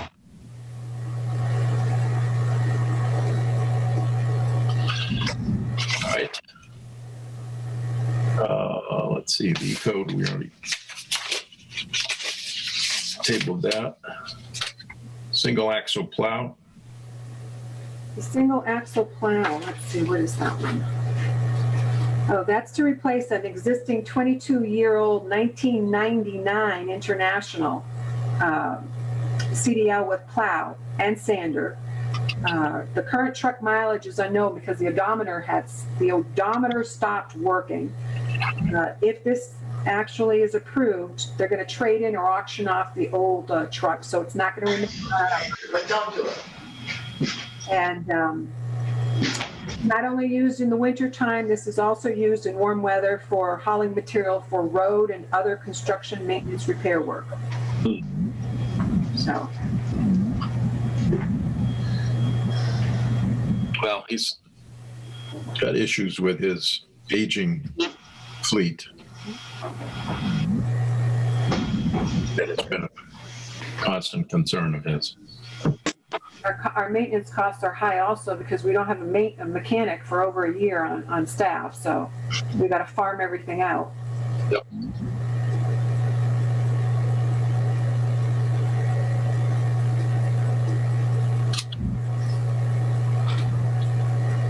Yeah, I would support it.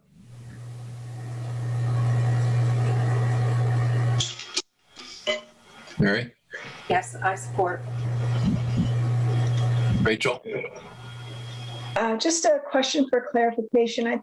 There are two other vehicles, I believe, that were approved, but I don't think have yet been ordered because they're on back order or something to that effect. This is not like those, correct? This is actually going to be built for us. I mean, these are all ordered off of a state contract. So I don't want to say they pick and choose, but they contact the vendor who's on a state contract and indicate, you know, this is what we want. We want this standard cab, et cetera, et cetera, et cetera. And they put the truck together for them. It's not like they go to a lot and say, oh, I'll take that red shiny one over there. But it is a state contract, so we are getting a good price because apparently all of the municipalities, the highway departments would use these recommended vendors because they have the state contract. But this isn't like the same type of vehicle that they've already have one on order, correct? No, it's a different vehicle. One was I think the previous one was a 550 that was Yep. a 550 that was ordered, and I can't remember what was prior to that, but some of them are dual axle, some of them have these big wing things, but this is to replace 1999 International, and this is coming off of the records that Randall sent us. I mean, he's very meticulous in documenting all of his pieces of equipment that we have and when they're coming up for review or when they're coming up for replacement. Next year, he's got two big ones that are scheduled also. We'll be looking at something over 250,000 each also. But this is in line to get his equipment, you know, up and modernized, if you will.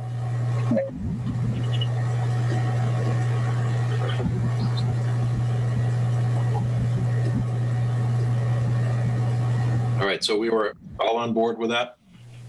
Yes. Yes. All right.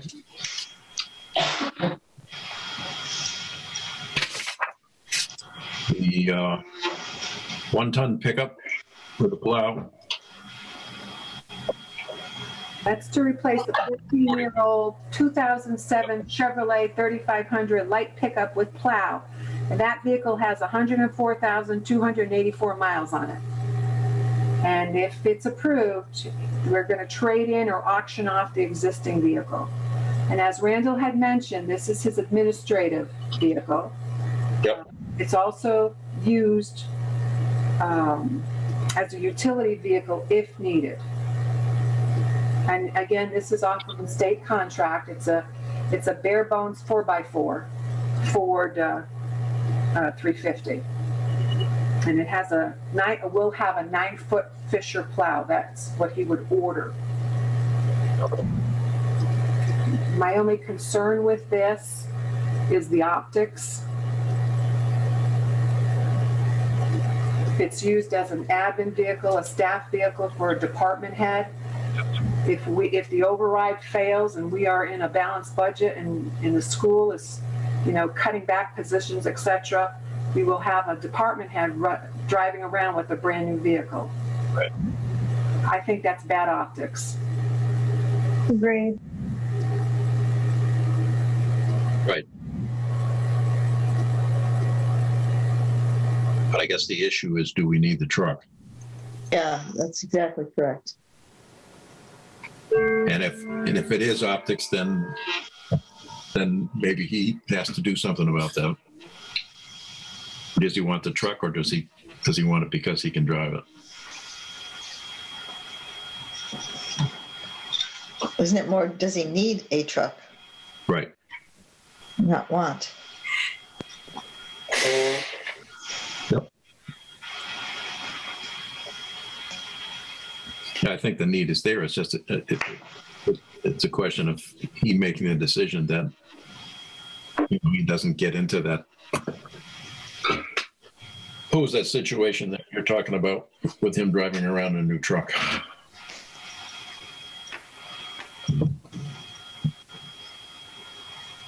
Well, he said if he's called up in the middle of the night, he has to go, and he doesn't have to drive there, get the truck, and go back, even though he did admit that he lived close by. So I guess we could say buy the truck and don't use it for personal use.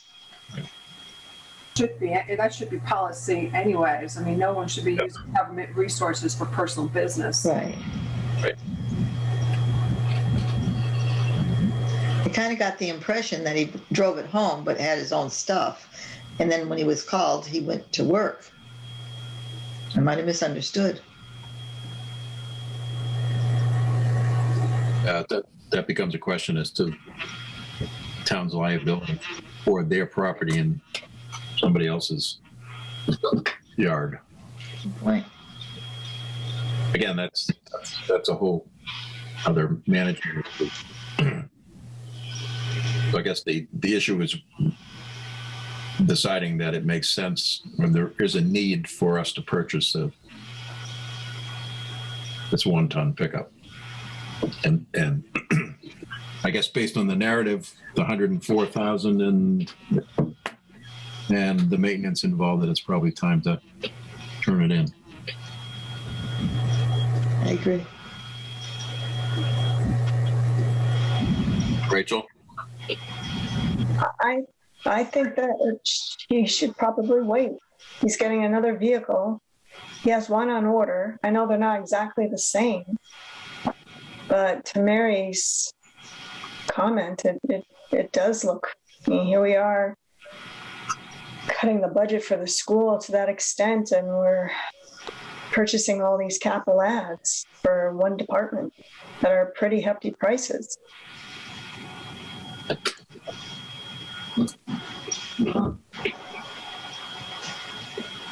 But in the same vein, you're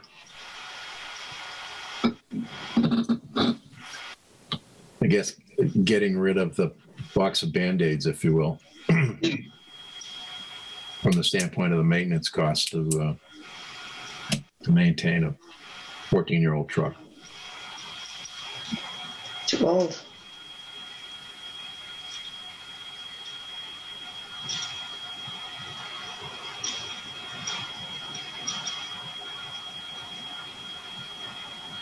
All right, so are we deadlocked on this? 2-2? I'm a no. I'm a no. Okay, so we're deadlocked.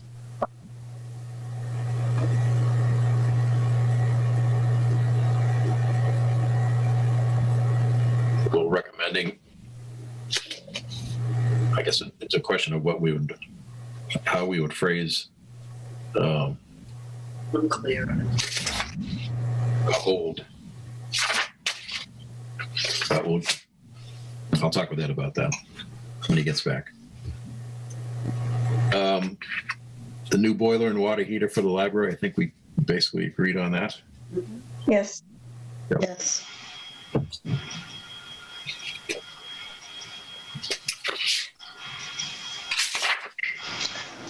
And repair the remaining cracks in sidewalks at the school. That one is Priority 1. it's the school's priority number 1. The only issue I have is that there's no written quotes for any of the masonry jobs.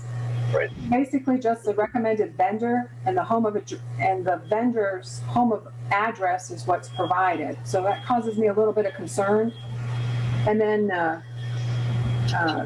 since this is a safety issue, I would think it would need to be funded, but I think that they should actually have a written quote provided exactly what's involved with what the work is to be done. You know, if there's any damage done to the surrounding areas, is the vendor going to be, you know, responsible for putting it back in its original condition, etc. But that should all be stated in the documents that's submitted for, you know, consideration. Right. I agree. Does a municipality have to obtain 3 separate quotes for? The actual submittal form for capital programs indicates that if you've got, if your project is going to be over 10,000, you must attach 3 quotes. And any work $5,000 and above has to be a written quote. And that's part of the submittal package. So that's why I'm not understanding why this came from the school. On all the masonry jobs, there's no quotes. And even some of the projects that were over 10,000, there's only 1 quote. I can understand a state contract. You don't have to do that. It's a mandatory, it's the sole source. But when you're looking at open market, then okay, why don't you have the necessary 3 quotes?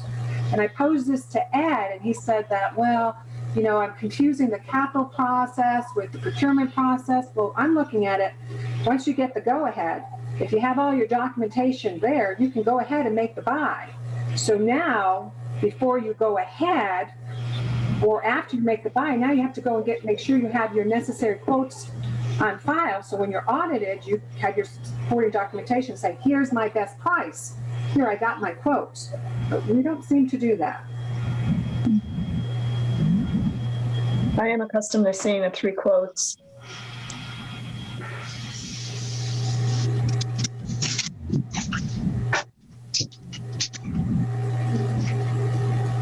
Well, I guess the issue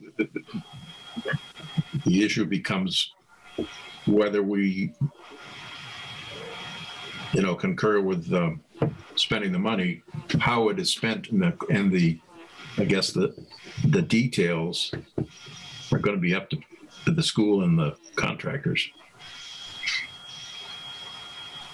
And that's, I think, our decision as to whether or not we think spending $9,000 to repair the cracks in the sidewalks is a justified expense. So if we get 3 quotes, Mary, would that be from 3 different vendors? Obviously, maybe They would have her do that. I think we could ask them to get their 3 quotes in. That makes sense. But you know, we're at the 12th hour here.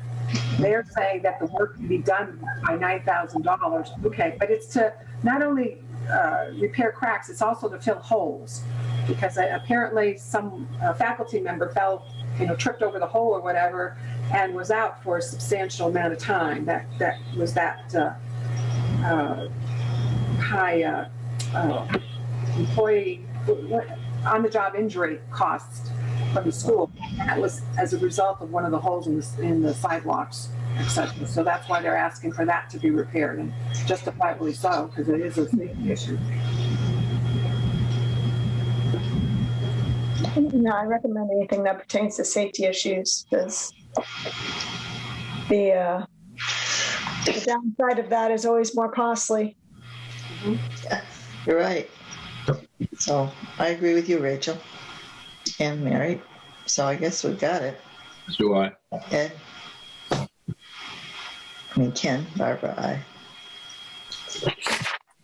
Okay. Carpet. We want to install carpet tiles to include minor floor prep in classrooms 1, 2, 3, 4, 5, 6, 6B, 7A, 7B, and 8, counseling room, and the music room. They said the existing carpet is 26 years old. It's worn out, stained, and deteriorating. Cost is $37,475. 1 quote was received.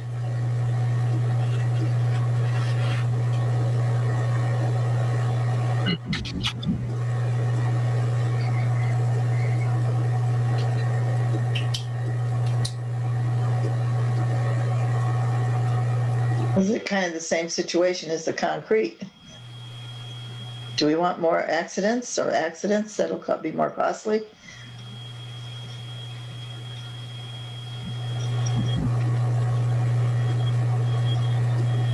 And I don't think this is some project that we could delay to the fall, because I suspect they probably would want to have it accomplished in the summertime when school is out. Yeah. Have the use of the rooms. But the quote does not include moving of furniture, pulling up of the old carpet, or getting rid of the old carpet. That's all on the school. School's responsible for doing that. This is just the install and minor prep for the tiles, carpet tiles. Where is that? Are you sure, Mary? The Yes, next meeting? I actually saw it in the quote from the company.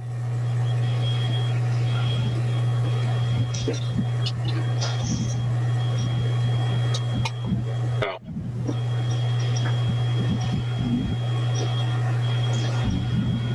Well, kind of what we're learning from this is people are kind of uninformed as to how they ask for money. And maybe our directions or written stuff has to be clearer to these various departments, places. Well, even to Lily's point, if it's under a percentage, under a certain dollar amount, we don't need the 3 quotes, but this is clearly above that dollar amount and there's still not 3 quotes. So it's a procedural issue that's not being followed, and it's not a municipality. It's a protocol procedure, is it not? I mean, it's mandated.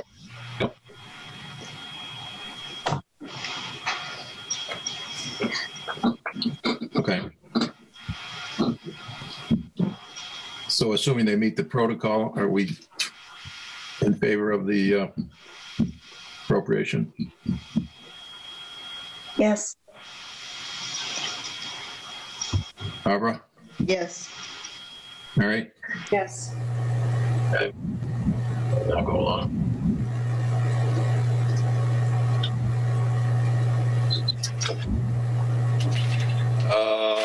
What's next? Major masonry issues. Yeah, this is to, the funds would be used to assess and repair 3 areas of masonry. 2 of the areas are above the main entrances and have large, long cracks in the cement blocks. No written quote. This is the same mason as the other masonry work, but they're anticipating it's $10,000. But they would need a structural engineer, I would assume, for someone to do an assessment. But it's the overhang, so it's a safety issue, really. Yep.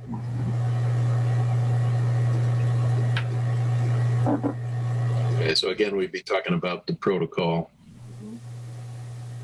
adherence. Mm-hmm. And I would imagine you would need a structural inspector to look at it. Yeah, Mason can't do it by himself. Right. So that's additional funding needed. Perhaps they've only asked for $10,000, so perhaps it's going to be the assessment would come out of those funds, and then maybe the mason individual said, well, we can fix it for this amount of money. Yep. But no written quote, so we don't really know what's involved.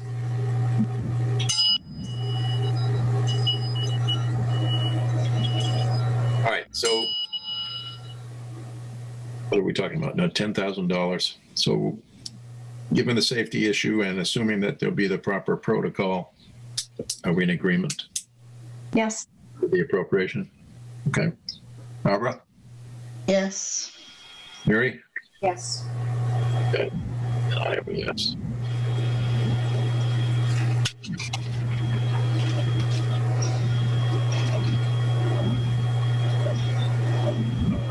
Let's see. Another more masonry. Yep.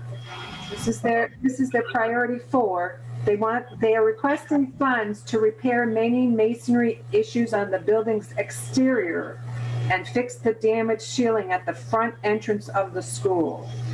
The defective sheetrock and plywood ceiling would be finished with vinyl soffit material. No written quote received. The requested amount is $12,750.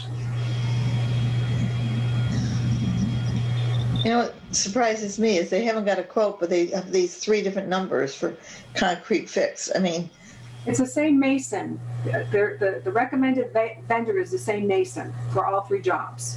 All the masonry jobs are by one individual. Right. Okay, so that protocol is going to require them to get bids from a couple other vendors.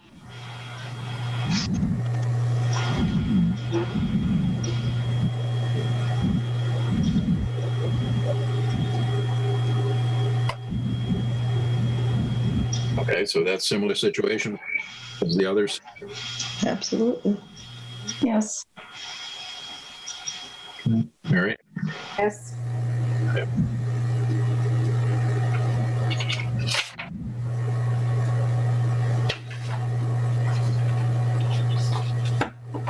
Classroom doors and closers. Yeah, this is to supply and install new interior fire doors, hinges, and closers in classrooms 3, 4, 5, and 6A. The current doors are original and they have no door closers. They need to be updated to standards of all other doors. So the cost is $5,910.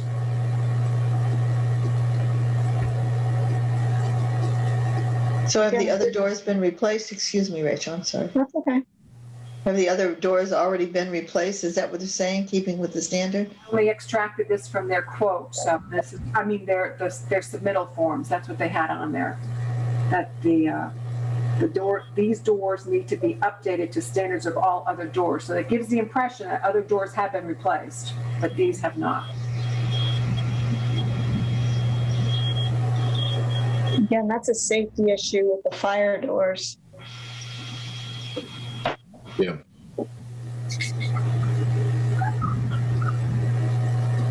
Yep.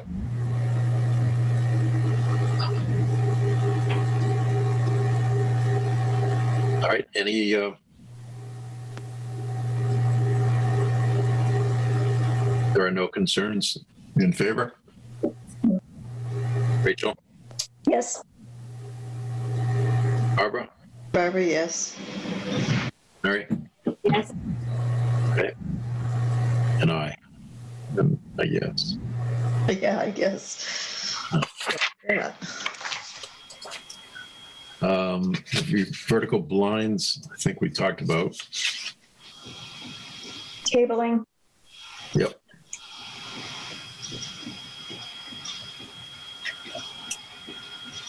And gas boiler for the police department. The other one. Yeah, this is to supply and install 2 gas furnaces with air conditioner condensers. And this is to replace 2 34-year-old Williamson's Tempomatic furnaces. The current furnaces were installed in 1987 and are inefficient and prone to failure. The new units are expected to provide a 10% cost savings. So we're looking at about $300, about $300 cost savings in utility costs at the police department. I would say yes. Agreed. Health and safety, I would say yes. Yep. Unanimous.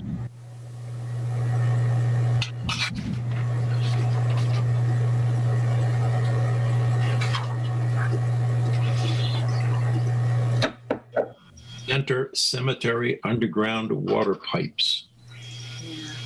And on this one, this project was a late submittal to the capital committee. Yep. And it didn't go through Ed's office. It went directly to the capital program. The quote that's attached is from 2019. It's to provide water flow for the residents to water their flowers at the center cemetery. And the cost is $9,700. And again, that's from 2019. Quotes are usually good for 30 days. There's no indication that they went back and revisited with the landscaping company to see, are still doing that job for that amount of money. There's no indication that was done.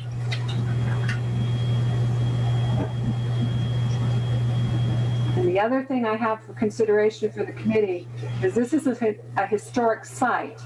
So why is CPC funds not being requested?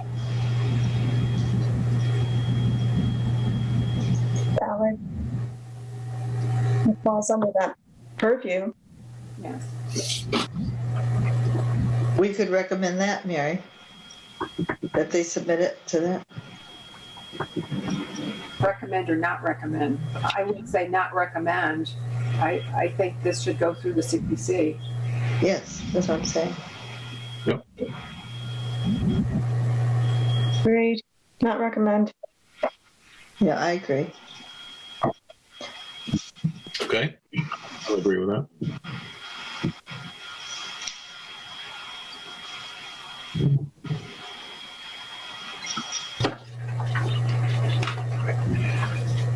Another one. And there's one more that we have to do, the purchase of the greenway right of way. Yes, I say that the last.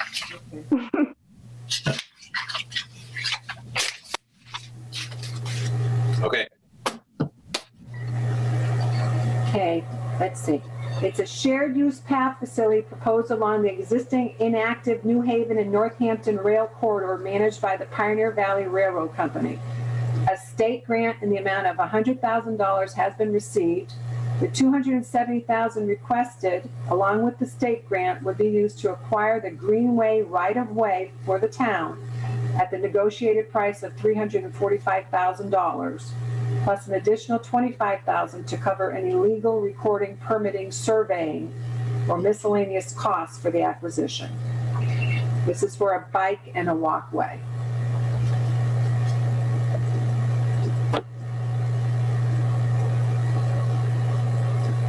This was originally, came on the table, what, 2008?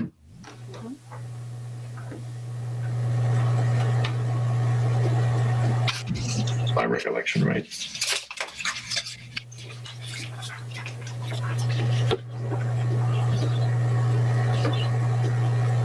Wow, for that website.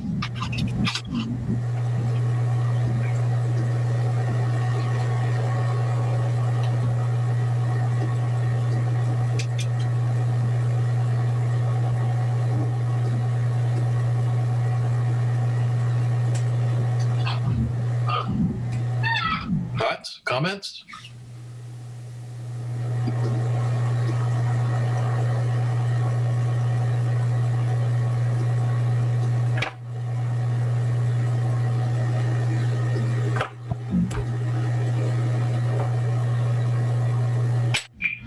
None? Are we, A lot of money. that? What? Money.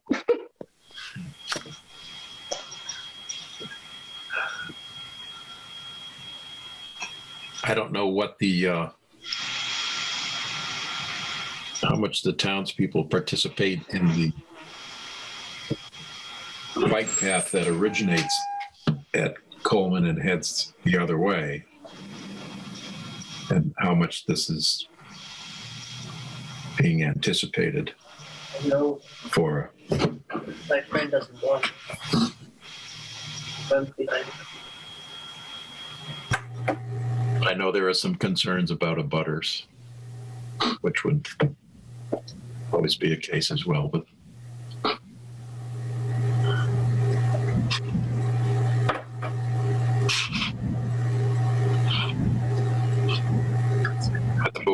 the board obviously feels it's appropriate.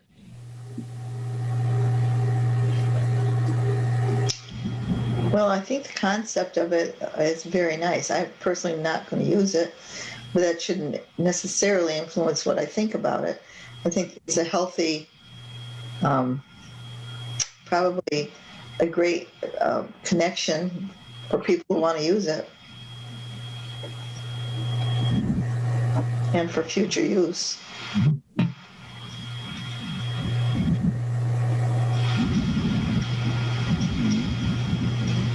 Oh, who's back? Welcome back, Ed.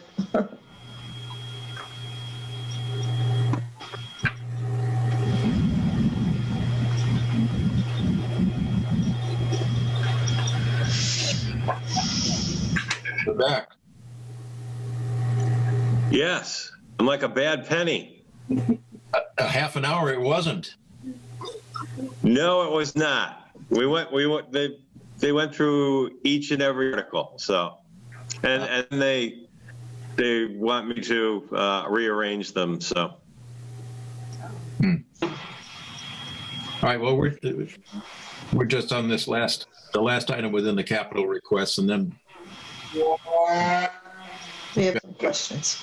yeah, we've got some questions, comments for you on the others. Sure.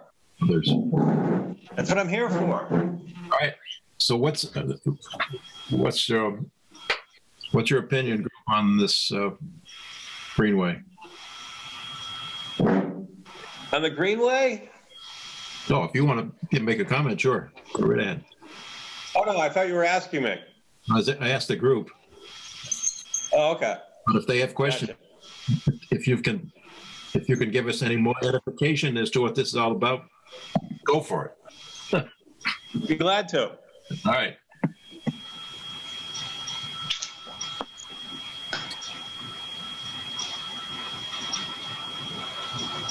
So, in my understanding, this has been going on for about 10 years. Pioneer Valley Railroad owns the, shall we say, the abandoned right-of-way. We are a direct abutter to Easthampton, so whatever we do, we will be able to connect and go north for pedestrian use, bicycle use, what have you. Going south, eventually, the thought process of the region is that we would like to get it to somehow connect to Westfield too, going the other way. I think that'll be a while in the making, because I think at some point they're probably going to have to put a bike lane or whatever on Route 10 to do some of it. But Westfield's been doing what they can to get further south also. It's a very, from the how would you put it? From the questionnaires that were sent out last year, both by the Open Space and Recreation Plan Update Committee and the Master Plan Implementation Committee, the bikeway comes up as the #1 priority in town, and they are very popular. They're good for exercise, getting fresh air. Believe it or not, they are also good for, depending on where you live and where you work, for people to use alternate methods of traveling to and from work or shopping or other methods, which improves our carbon footprint. The region is very popular on this particular plan because right now Southampton is, shall we say, is the cog of connecting the two separated pieces. We did receive a $100,000 grant that we can use to go towards the acquisition cost of the right-of-way. The total amount to acquire the right-of-way is it's actually $45,000. But we're gonna have legal costs, closing costs, whatever. So at the time, probably, I don't know, a couple years ago, I had estimated, those costs at about $25,000. So that's how we got to the $370 total. So this is for $270,000. And I will let you know, we actually have applied for another grant. We won't know if we get that or we'll receive that grant until after July. But timing is starting to become critical. The regional Mass DOT, for some reason, is convinced that Pioneer Railroad may want to re-energize this section of their railroad, and is afraid we are going to maybe lose out on the chance to acquire that right away through here. So they're anxious for us to continue and to move forward. I basically wrote the article a little wishy-washy, not a lot wishy-washy, only because of the fact that if we do receive that other grant, that's fine, but we're also be looking for design money. So, this particular debt exclusion is written for, the main reason is to acquire the right of way, but you will see in there that it also says and/or design work. So if we did get the other grant, we could still use this to do some design work. And I mean, the design work itself, you'd probably roll your eyes at the price. Right now, I think it's fiscal year. I think it's in the fiscal year 25 TIP, which is the Transportation Improvement Program done by the state and the Regional Planning Authority.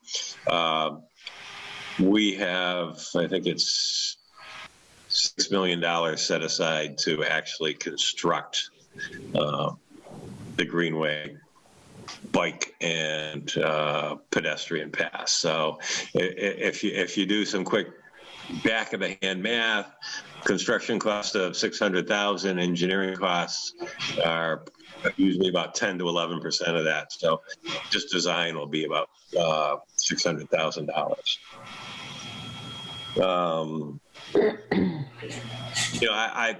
I think it would definitely be a wonderful plus and an improvement to the community if we did have it going through here.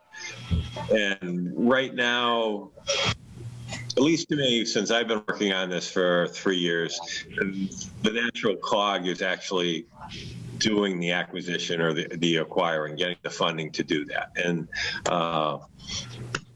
this, I don't know if any of you ever heard of rail banking, but that's how this right away sits. So it's technically not an outright purchase.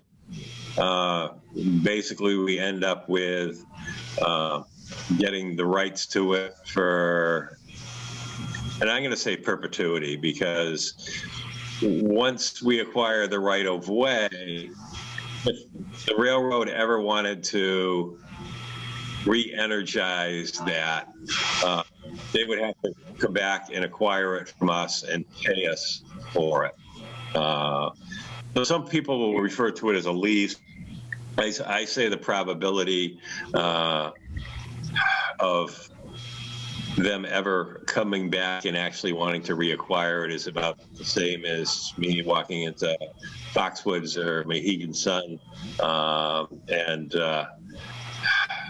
walking up to the roulette table and rolling the dice and winning about $20 million on one roll. So, that being said, because it is a rail banking agreement, the original plan 3 years ago was to actually go to community preservation and use community preservation funds to do the acquisition.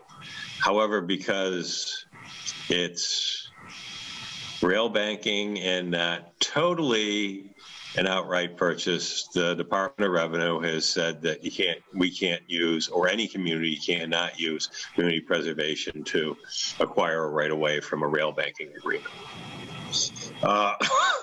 For the last couple of years, there's been some push in the legislation, or the legislators, both the House and the Senate, to do some legislation that would allow communities to use community preservation funds to acquire rights of way under rail banking agreements. I think eventually it may come around, but it may not be for a year and a half or two. So I'm one of those ones that thinking time is running short on the actual acquisition. So I really look at this as a large improvement to move forward for Southampton. And if we had to put up the $6 million to actually build it, I'd probably have a different, thought process there, because, like I say, these things are so expensive to actually construct that I don't think many communities would be doing them without the help of using federal funds and state funds through KIP programs and other grants to actually do them. And I'm sorry, I just joined the debate. I just wanted to mention that so everybody's aware that there is $6 million coming available to us, I think, in 2025 to really construct it and design and construct it. Correct, Ed? That is correct, Francine, through the TIP program. Yeah. And as I said, I don't use it, but I think it's a wonderful idea. So I would vote for it.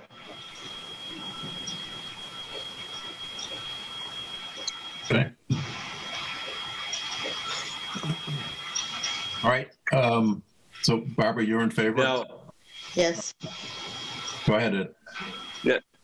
And just in case some of you may not be familiar with municipal borrowings or debt exclusions, and you can do a borrowing without it being a debt exclusion.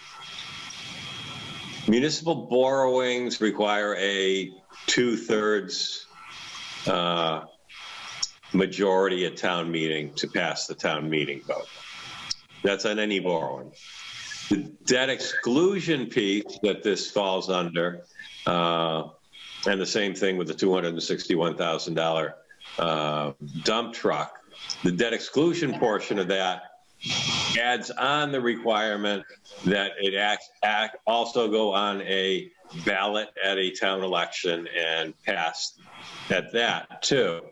However, the town meeting vote for the borrowing is a 2/3 majority.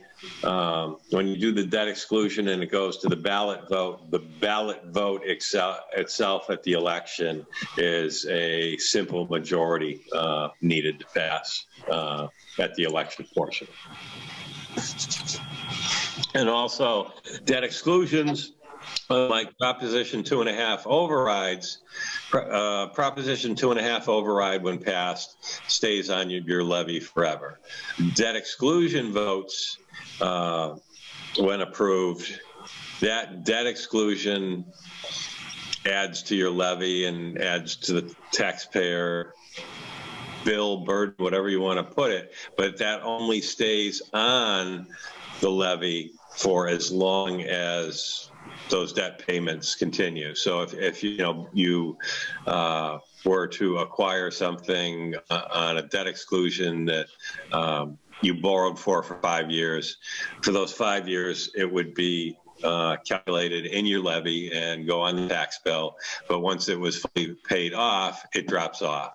Or if it, if it was 10 years or 15 years or 20 years, for something like you might do a school or an expensive project like that, it stays on for as long as that debt is on. But once that debt is paid off, it does fall off the tax levy. Okay. All right. So, Barbara, you were on board. Rachel?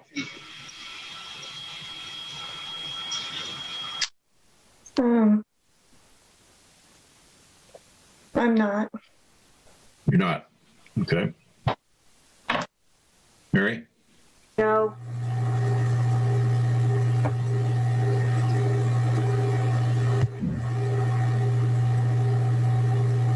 All right, so we are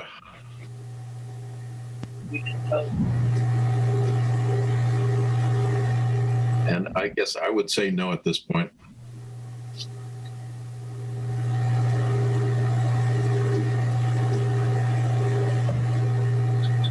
I just ask Ed if I could, is there a timeline? I mean, if we don't move on this, how long will that $6 million be available? Are we saying we're not ever going to have a bike path? That I can't answer. I think it's more of a higher probability that just for you. They just voted. That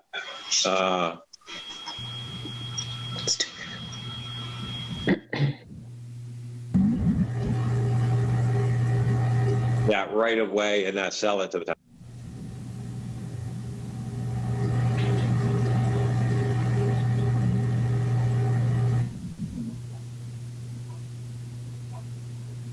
But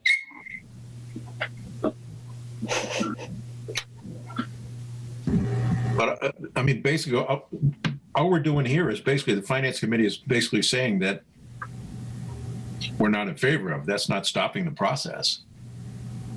No, you're correct. Just depends on how much weight the voters put on the finance committee saying not recommended.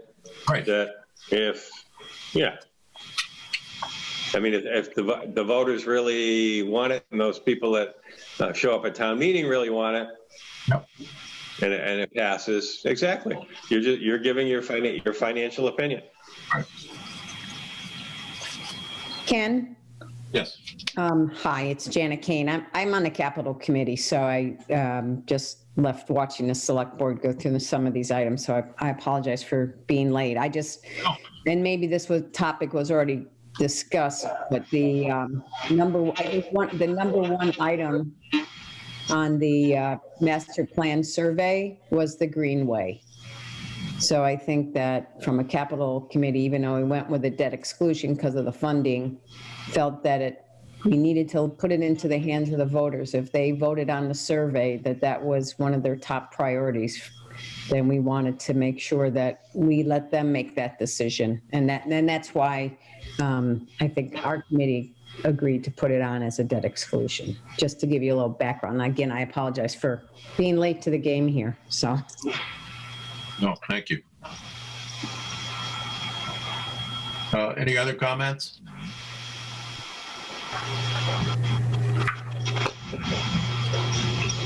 All right, I guess we pretty much covered all of our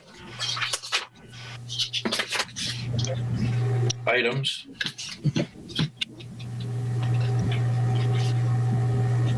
I guess we needed to, given the fact that we're all kind of new to this, we need to make sure we understand what the protocol is as to whether or not we need to be signing off on each one of these line items, or whether we're signing off on the departmentals.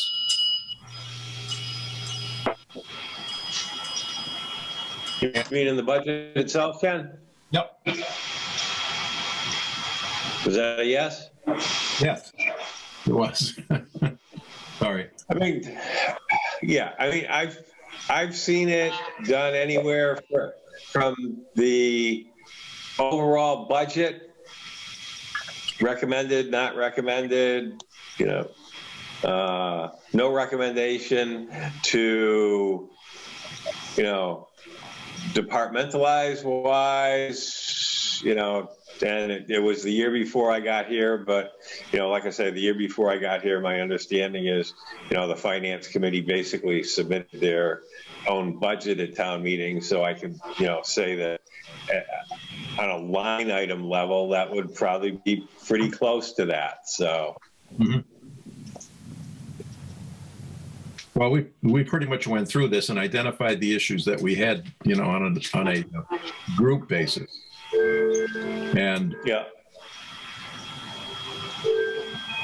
I don't know whether, if that, for instance, in the override situation, we had concerns that within the override there are salary increases.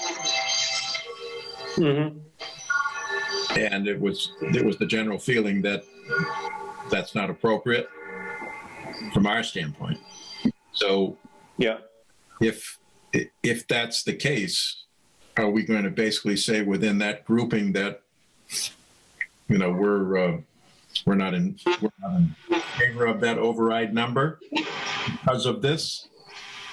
Or are we just going to leave it and say, you know, we have concerns about the budget generally speaking, and then address the specifics at a later date? Well, you can do a couple of things. To me, it depends on, okay, is that the only issue, or the other issues, or whatever? Because you can speak on the exact issues at the town meeting, but you can all, you know, if they're simple and in a, you know, I don't want to use the word minor. Let's say that the number of issues or concerns that you have are a couple or one.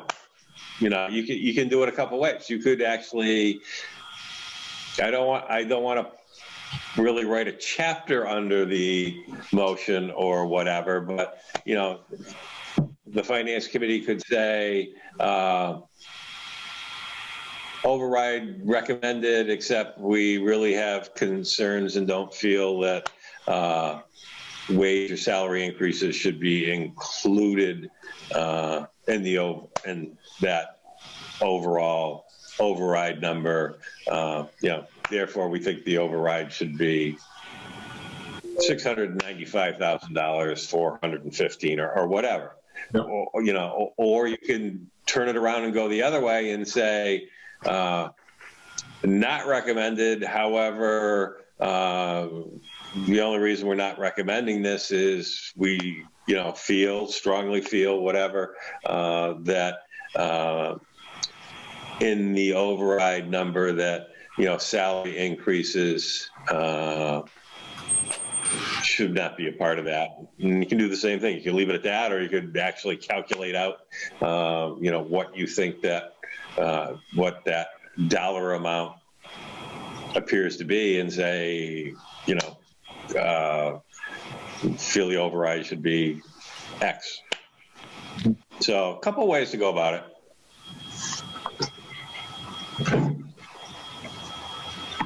And I'll just follow up with this. It's, you know, how best do you feel as a committee to make your point, make your argument, or just simply, in another term, state your feeling or your concern? I'm not sure I understand that. Can you say that again? Well, to me, it would seem that, you know, to take the best tact at it would be, which way do you feel best gets your point across as a committee? Right. You know, whether that be, you know, like I say, the positive recommended, you know, however we have, you know, serious, you know, like I say, concerns, serious concerns, whatever, about including, you know, $16,542 of salary increases within that override number, or on the negative, you know, side of not recommended because we have concerns, but it only involves salary or wage increases being included in that override request number. Right. And that can be, we could do that in writing. Well, you can do it, like I say, you can do it you can speak at the town meeting, you can do it in writing. If it's not overly long, like I say, I can turn it around. You know, if it's a couple of sentences, I don't mind putting in there, in addition to your recommendation, not recommendation. You know, if it's a couple of lines, I can put it right in there what your concerns are too. And Barbara's still on. Like I say, if it's a chapter out of a novel, then I might, you know, say, okay, That's good information. go the other way, and you're just going to have to speak to it at the town meeting. Call Rudd later on. All right. And you need this by when?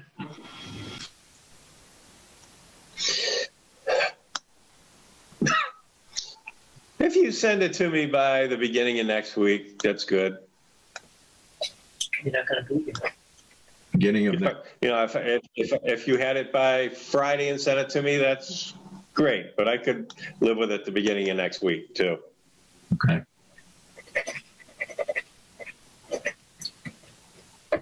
All right. Committee, what are your thoughts? You want to get together on this again, rather than carrying on into the night? Does anyone know our projected taxes for next year? Comments? What time frame were you thinking, Ken? Well, it would have to be 48 hours. We've got to post, so it'd be 2 days from tomorrow.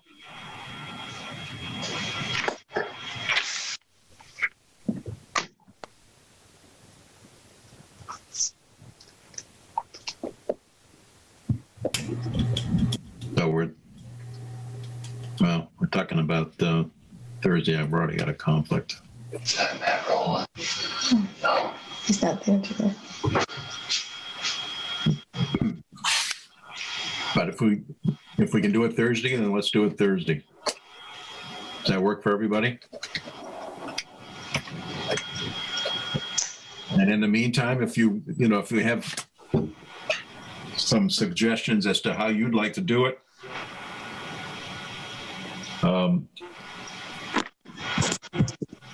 is that a problem? The open meeting law, if we correspond internally? You got to be very, very careful about that. I mean, what you might want to say to your committee members is, if each of you has any thoughts about how you would like or are thinking about proceeding, just send those directly to me, meaning you, and only you. Right. And then you should not share them with anybody else. Right. But you can use that as kind of a basis to, put your agenda together for your next meeting. Yep.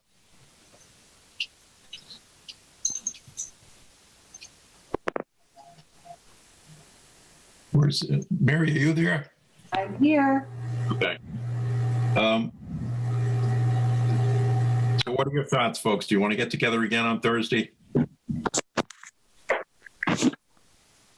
I'm available. I apologize. I'm pretty tight this week. Okay. Mary? Hoping to get this done tonight, but Thursday, yes, I'll make myself available. If you want to do it tonight, that's fine too. What would you like to do from your standpoint? For myself? Yeah. I'd like to proceed and us But I mean, budget and decide, what is the recommendation for the balanced budget and what's our recommendation for the. okay. Rachel, is that way you feel? Yep. Okay. All right, and I'll go along with that.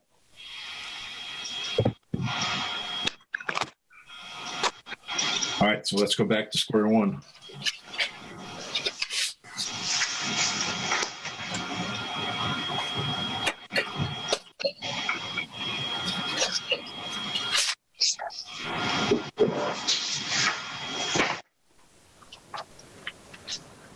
And for the benefit of those that weren't here, we did talk about what the impact of the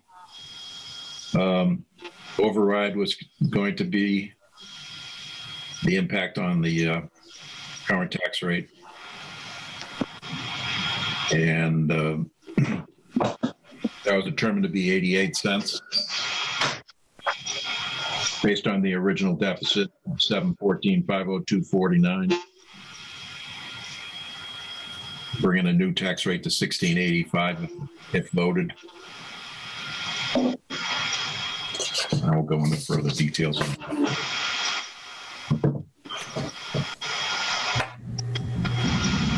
All right, so what the consensus is to vote on what? The entire budget, or to go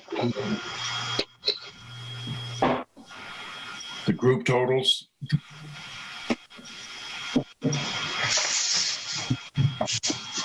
What would you like to do?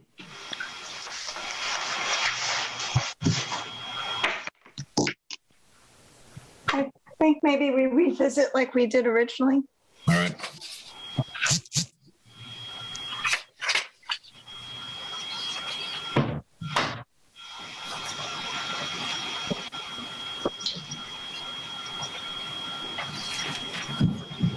All right, so we went through on general government.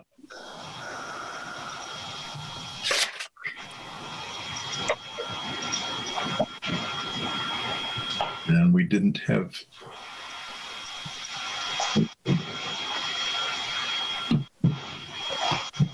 any notable differences there.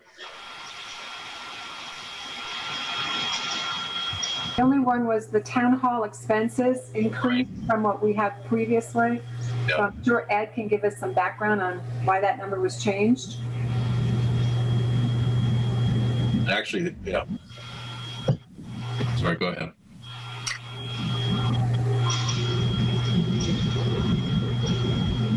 How much did it change? It was 25,117.71 when it was approved on the 6th of May, and now it's 25,168.39.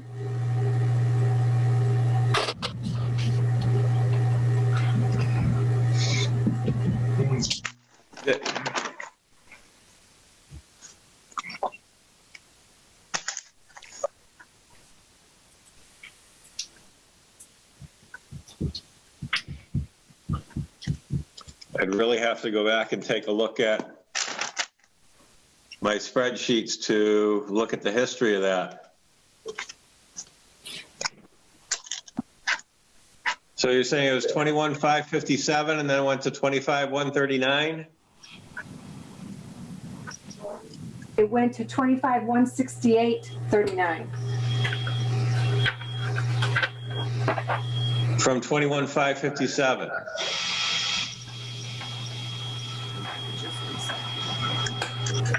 Yes. And what was that date? On the 6th of May was 25,117.71. That was approved by the select board at our marathon meeting. Oh, 25,117. I thought you said 21. And what did it go to? It's changed to 25,168.39.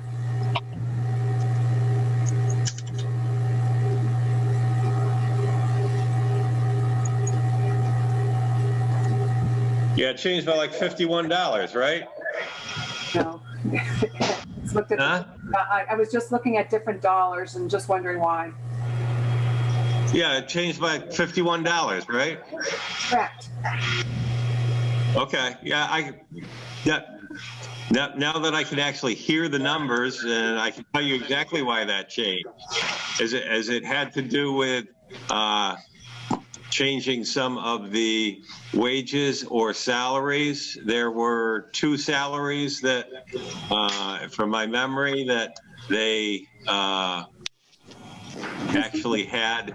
This is the town hall building expenses. So there's wages in that line? Please listen to my explanation when I'm through. Oh, Ed. Mary, Yes, it all flows. Believe it or not, but I'm gonna make the GD short story real long for you now. It all started out with wages. They found 2 wages that when they had done the meeting before, they had actually calculated them incorrectly, and one was going up and one was going down. And it was at the point where I really wanted them to keep the balanced budget to the same dollar amount in balance. Like $51. So there was basically $51 left over after making that change. So they said, Ed, pick an account to put it in. So that's exactly where it came from. All right. All right. Then I would entertain a motion to. I recommend. What's that? I recommend that we approve.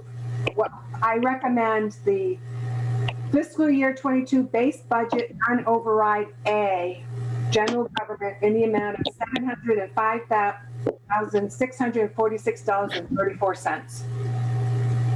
All right. Is there a second? My second. All right. Moved and seconded. All in favor? Roll. Aye. Aye. Right, Barbara, aye. Rachel? Aye. Mary, aye. Cole, aye. All right. And override.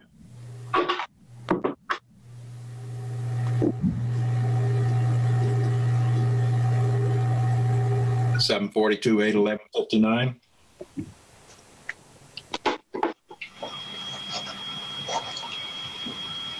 If the override is approved, in favor?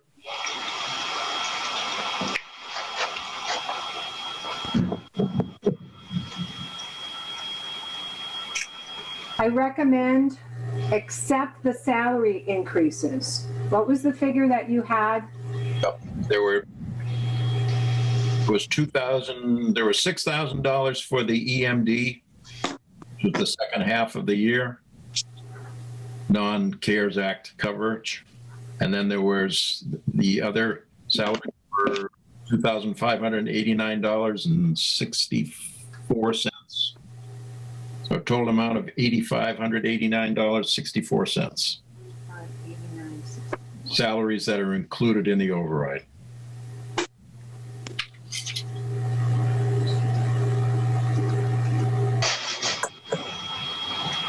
So there's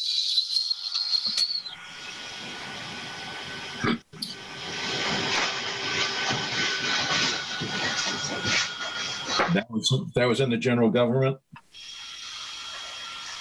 So the total then that we would recommend is $734,221.95. Yep.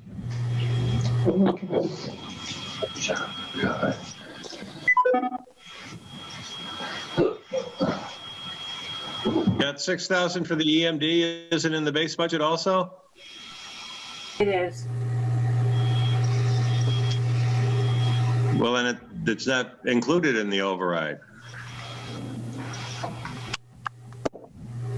This is on TV. It isn't adding into the $718,000 you're looking for. It's already in the base budget. It's in the 742.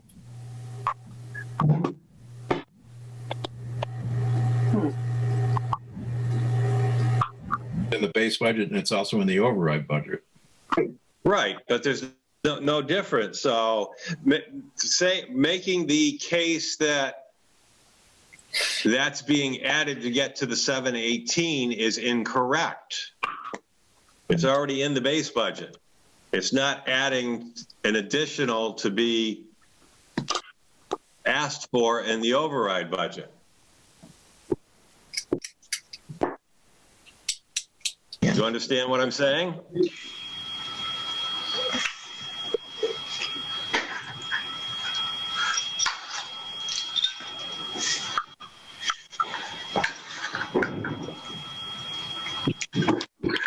Oh. Yeah, well, all right, so if that's the case, then this number should be 2589.64 and not 85.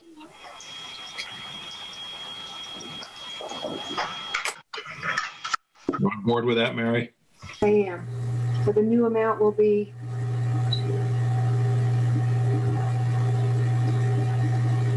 $743.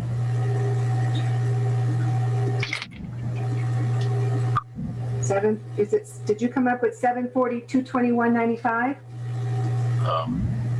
Get there.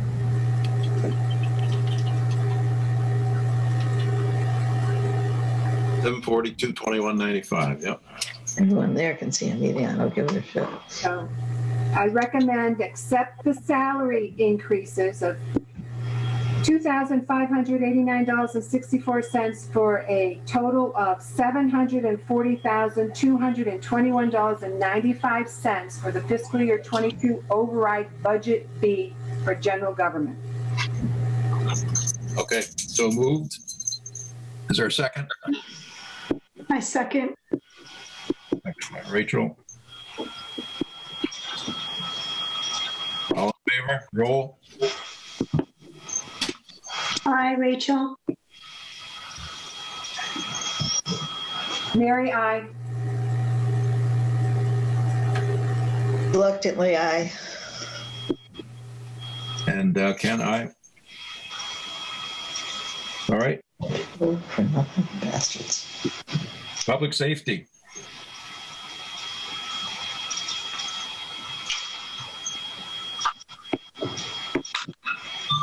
I'd entertain a motion for non-override budget, $1,929,957.45.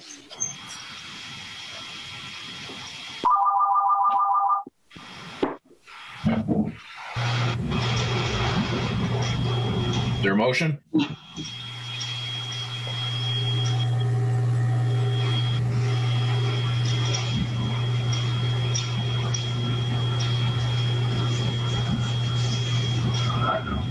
Is there a motion? If not, any discussion?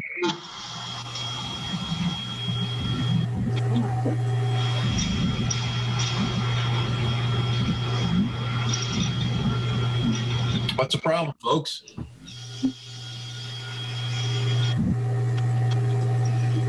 Is there further discussion on this 929,957.45? No. Okay. So can I hear a motion to accept that?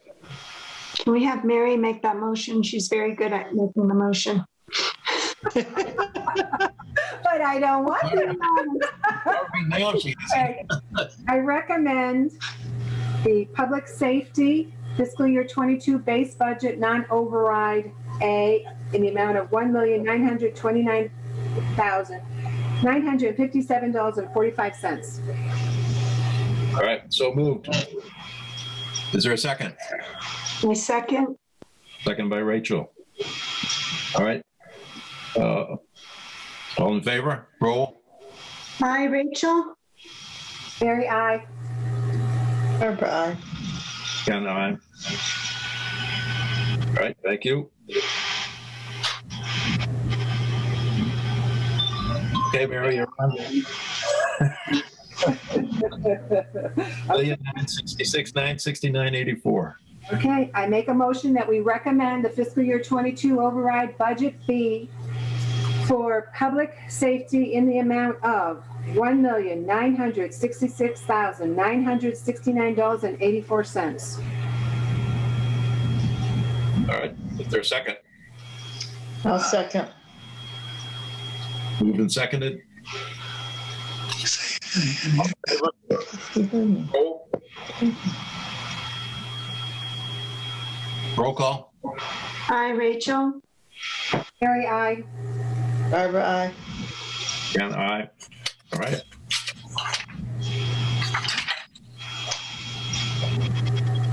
Education.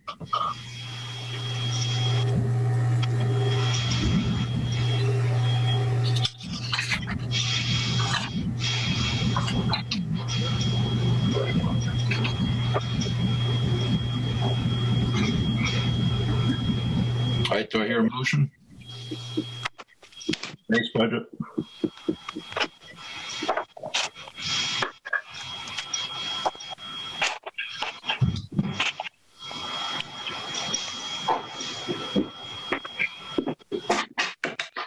Don't quit now, Mary. I know, I just have issues with the local school transportation, that $311,000. We know going in, Yep. it's $411,000. So if the override fails, we're in the hole $100,000. Right. I just have issues with that. So hopefully someone else can take the lead on this one. Ed, do you have a comment on that?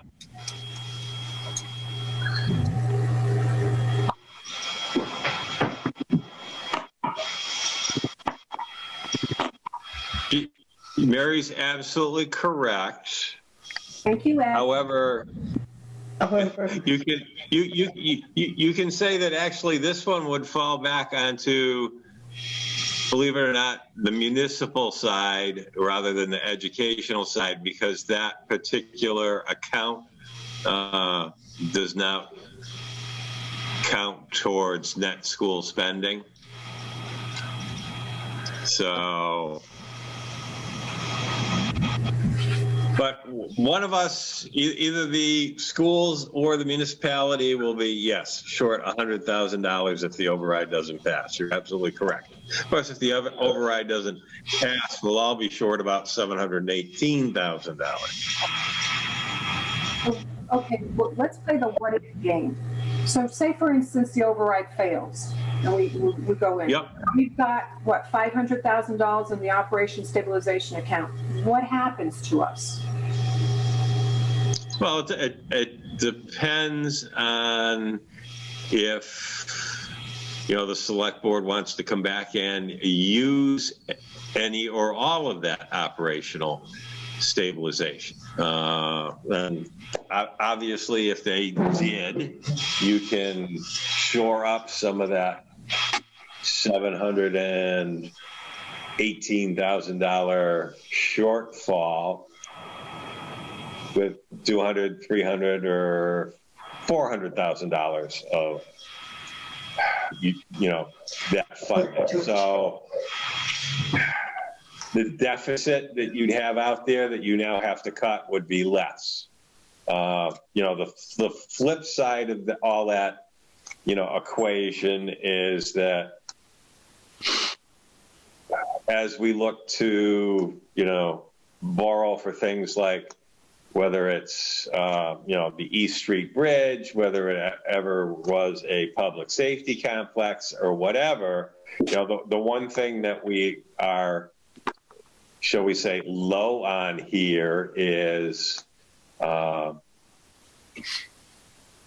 reserves as far as the bond rating agencies go. So, as we're already low, so as we use that operational stabilization fund or draw it down further, chances are of our bond rating, dropping and causing us some extra percentage points for projects going forward is a decent possibility. But, on the flip side is the fact that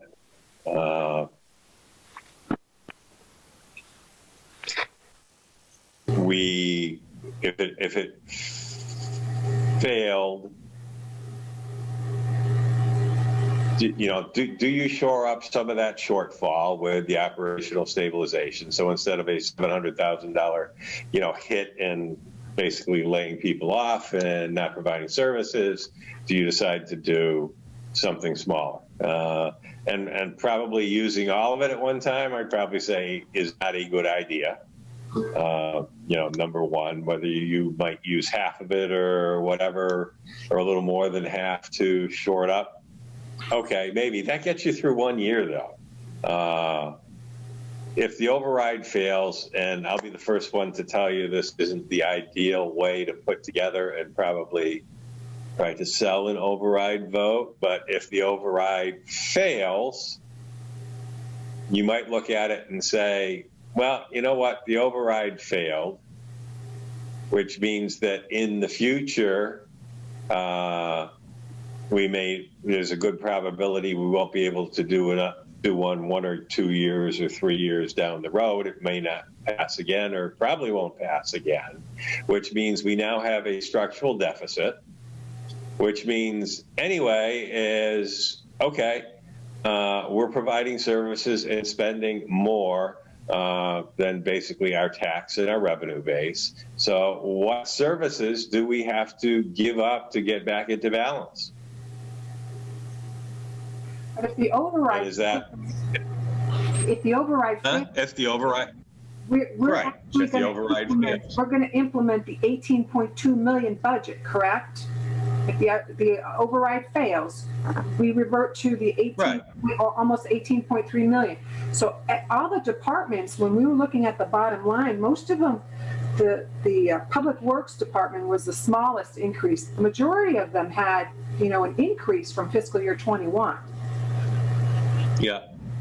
So, but yeah, yeah, but still, if the override failed, even with that, because what you have with fixed costs, such as retirement and insurances, and the increase in the schools, you still overall have a deficit, which means that okay, it doesn't pass. We got to discontinue services, and we're going to have to lay people off. Well, the school actually did, take some drastic measures when they approved the 4.8 million the other night. So they're reducing their full-time staff, several positions, I think like 5 of them, to 4.5 days a week. So, and then moving folks to grants for coverage that way, which means in a year, where's the money going to come from for those positions? Right. Well, it means you've kicked the can down the road for a short period of time. Exactly. Okay. Thank you.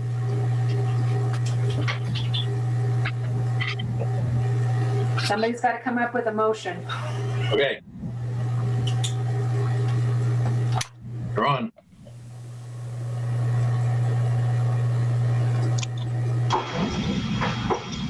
Did you say you were coming up with a motion? I said someone should. Oh.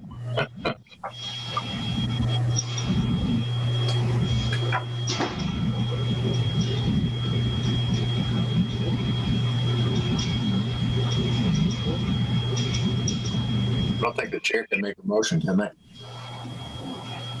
They can. All right, then I'll move it. 11,720,833.10.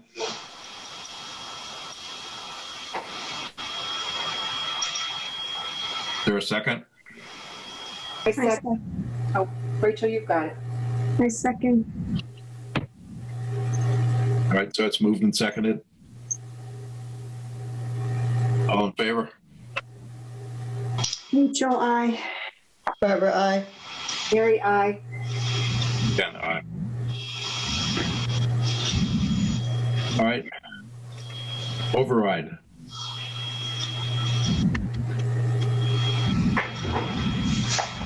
Bonus is mine again.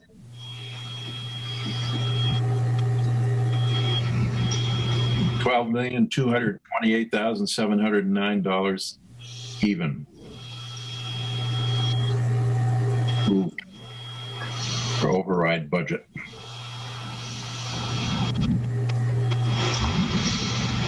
Is there a second? I second. Second by Rachel. All in favor?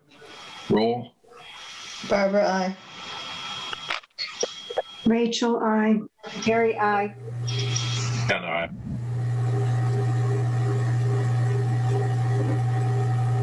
Public Works.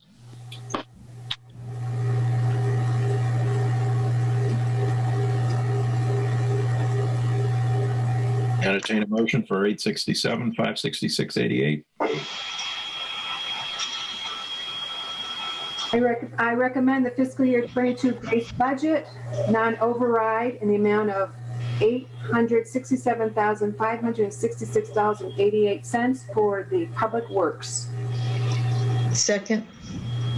Moved and seconded. All in favor, roll call.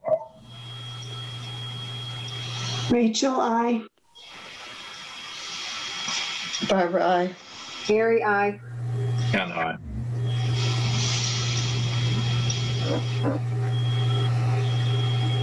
Override budget. Entertain a motion. Recommend fiscal year 22 override budget in the amount of $991,285.03 for public works. I'll second. Moved and seconded. All in favor, roll call. Rachel, I. Barbara, I. Mary, I. And aye. Health and Human Services.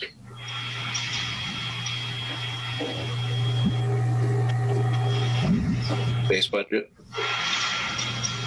Entertain a motion for 145, 653.54. Recommend fiscal year 22 budget non-override A in the amount of $145,653.54 for health and human services.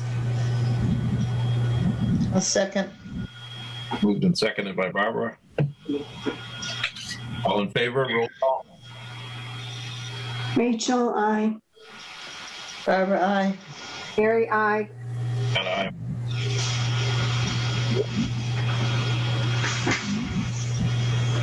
It's all right. And override, entertain 146,073.93. I recommend fiscal year 22 override budget B in the amount of $146,073.93 for health and human services. I'll second. Moved, seconded by Barbara. All in favor, roll call. Rachel, I. Barbara, I. Mary, I. And aye.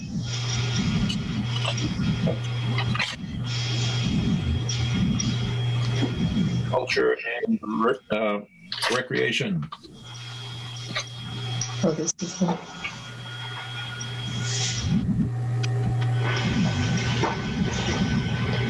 Entertain a motion for 163, 359.16. I recommend fiscal year 22 base budget non-override A in the amount of $163,359.16 for culture and recreation. All right, moved. Second. Second. Seconded by Rachel. All in favor? Roll call. Barbara, I. Rachel, I. Mary, I. And aye. We're almost done, George. Override. Entertained for 175, 633.60. I recommend fiscal year 22 override budget B in the amount of $175,633.60 for culture and recreation. I second. Second by Rachel. All in favor? Roll call. Barbara, I. Rachel, I. Mary, I. And aye. Let's see. Employee benefits. Entertain a motion for $2,397,154.92, which is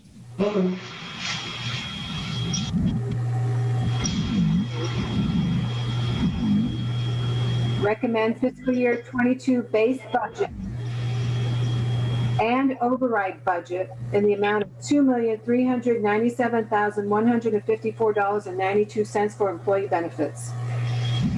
Second. moved and seconded. All in favor? Roll call. Rachel, I. Barbara, I. Mary, I. Ken, aye. That is for both budgets A and B. Likewise, on debt service principal, entertained for 300, 989 even. Recommend fiscal year 2 base budget and override budget in the amount of $300,989 for debt service principal. Second. Second by Barbara. All in favor? Roll call. Rachel, I. Barbara, I. Mary, I. And aye. And let's see, debt service trust.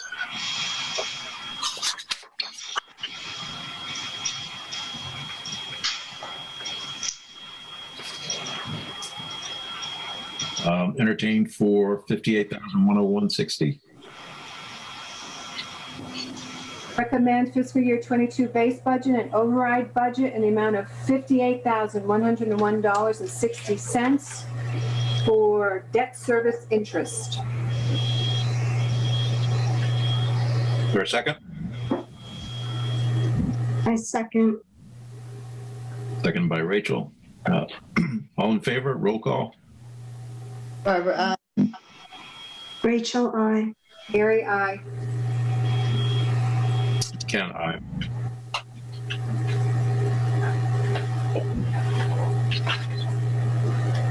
All right, and I would imagine that we would need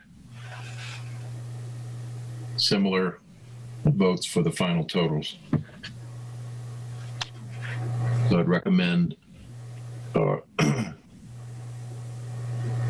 I would entertain a motion for base budget 18,289,262.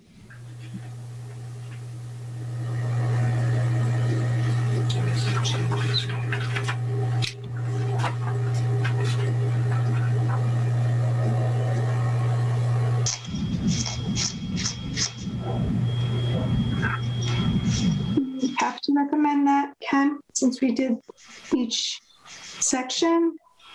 Yeah, well, I would think so. To make sure there's no misunderstanding, even though we've done each section.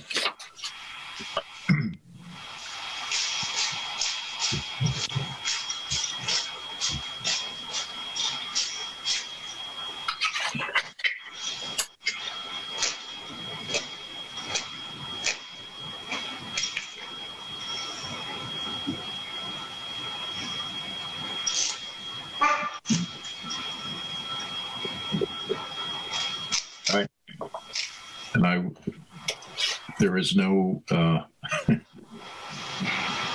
no move. I will move. Approval of base budget A, $18,289,262 even. Is there a second? I'll second. Second by Barbara. Roll call. Barbara, I. Rachel, I. Mary, I. Ken, aye.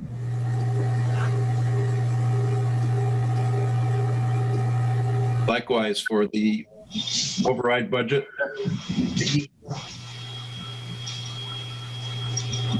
I will move $19,007,728.51.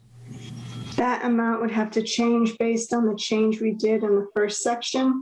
That's right. That number, though. Yep, you're right. Which was 2589.64, right?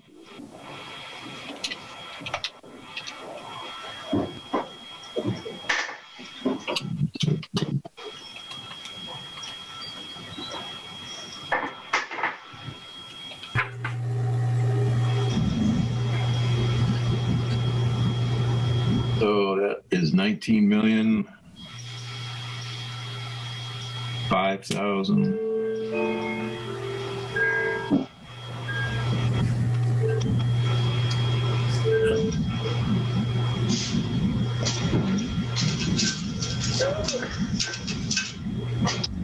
fire's not going out that far.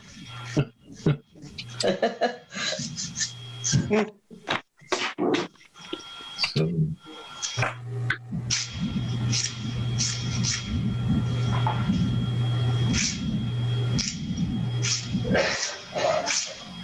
Mary, you have a calculator? Yeah, I'm doing it right now. Just Thank you.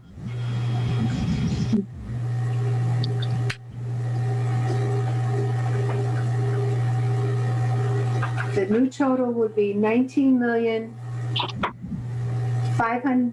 Wait a minute. 19,005,138.87.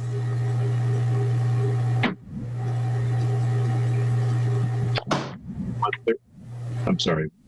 130 what? 138.87. Okay.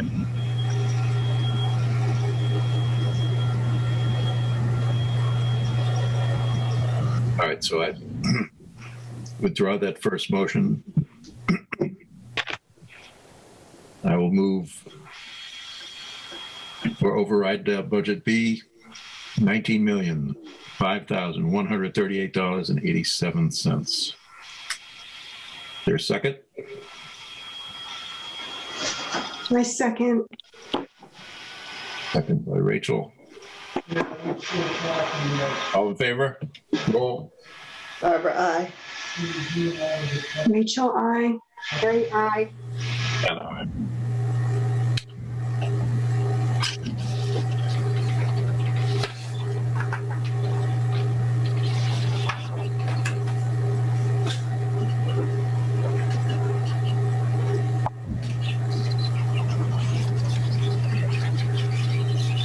That it?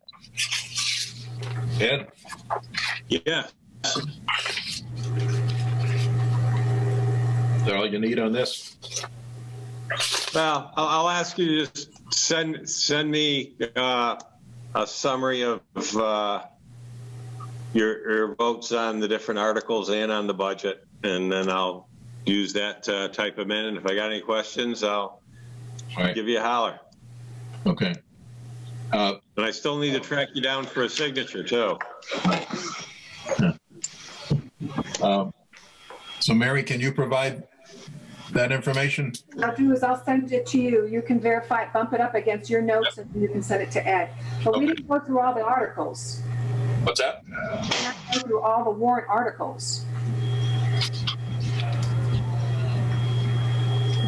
I didn't hear you, Mary. We did not go through all the warrant articles. The budget and financial items, like Article 14, the transfer of free cash, we didn't vote on any of those items.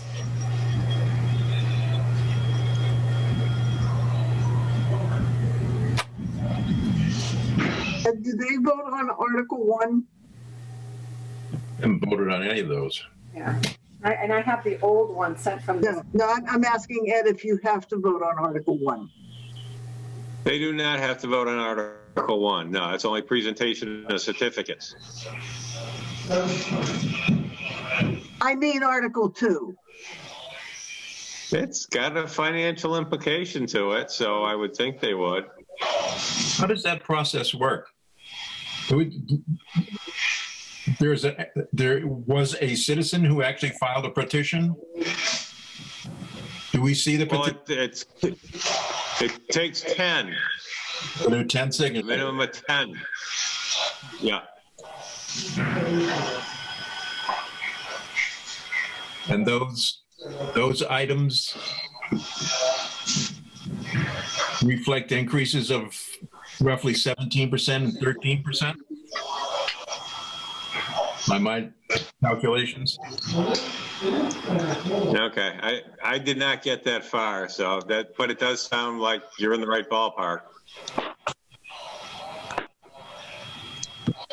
And I will let you know that I checked with town council, and because these are 2 elected officials, and every year we have to vote as part of the town meeting to set or fix the salaries of elected officials, that if this one did pass, it would be binding on the town because they're elected officials.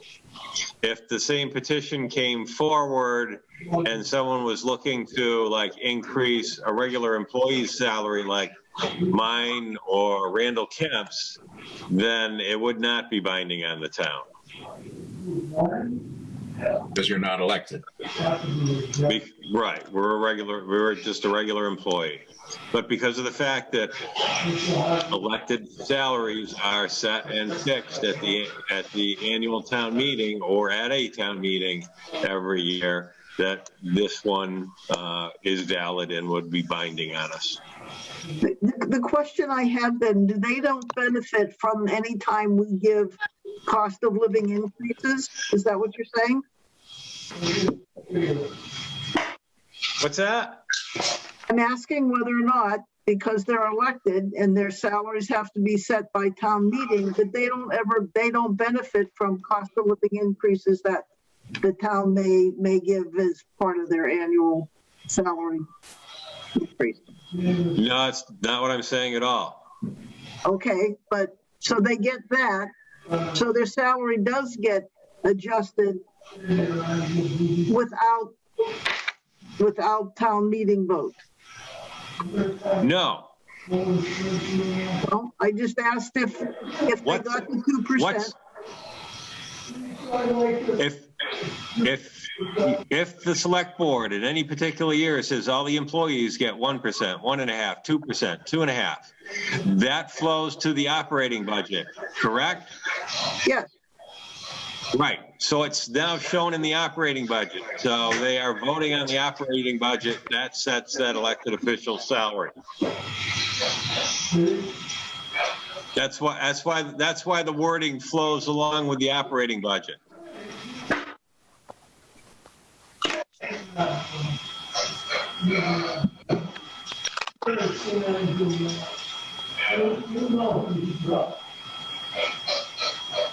Okay, I'm gonna put it on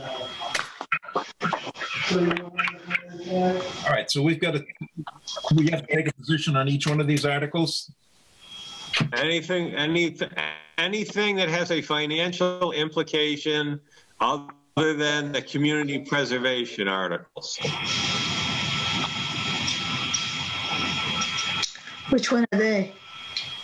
Totally lost.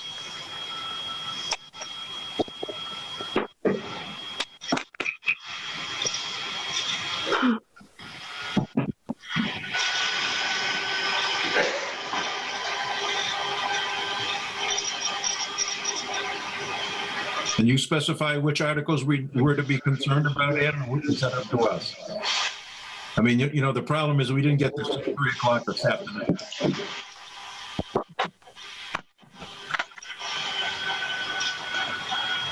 You had a list from the select board agendas of all the articles. So, now this is only my opinion. I would say Article 2, the citizen petition.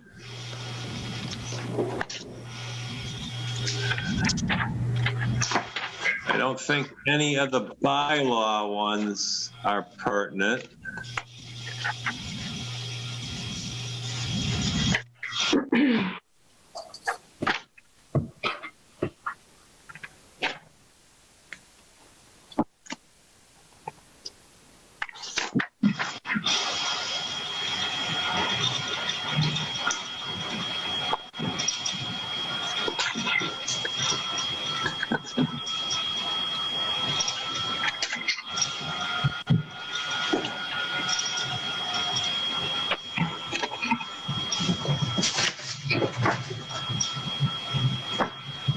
Transfers from free cash. I would say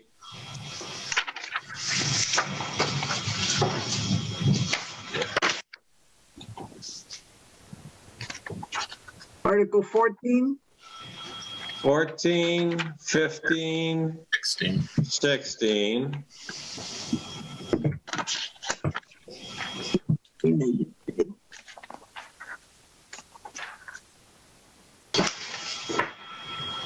just did 17 and 18. You just did 17 and 18, you're right. Article 19, which is the Transfer Station Enterprise Fund. Article 20, which is the Water Enterprise Fund. 21, which is the Water Department replacement of the box truck. 22, which is the funding for the Water Department Asset Planning Grant. 23, which is the transfer from ambulance receipts to the ambulance debt account for fiscal year 21 payment of the ambulance debt. Article 24 for funding of the highway plow dump truck. Article 25 for, and I think that you've probably done the capital ones, haven't you? Or no? Yes, we have. Yes, we have. Okay. So, yeah, 25 is the capital right away for the Greenway. 26 is voting machine. 27 is the E-Code 360. 28 is the boiler and hot water tank for the library. 29 is the boiler furnace with AC replacement for the police station. 30 is the Highway Department 1-ton truck with plow and drop-in sander for 44.4. 31 is the water lines for the cemetery. 33 is the 32, 33, 34, 35, 36, and 37 are all projects at Norris School. So if you've already done those, you're all set. Article 38 is the funding for the MS4 stormwater management permit expenses. Article 39 is setting the spending limits for the revolving fund. And then you're into community preservation, which you don't have to do.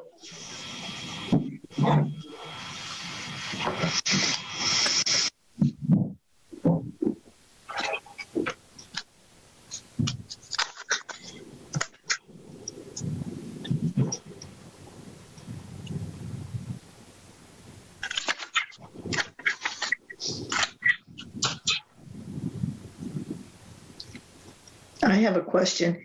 Since we went over these specifically tonight, we can't just vote on them all at once? Well, we did. I'm trying to find 14 first here. Well, yeah. Well, unless you're going to vote not recommended on all, I already know you didn't recommend the Greenway project, so. What numbers were those? Greenway. Those were in the capital items. Oh.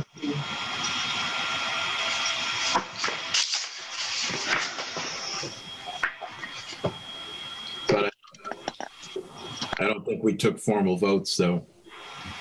I know we didn't take formal votes.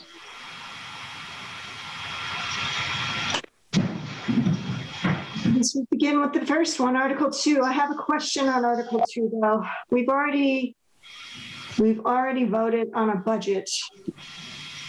Right. So where will these funds be appropriated from? Right.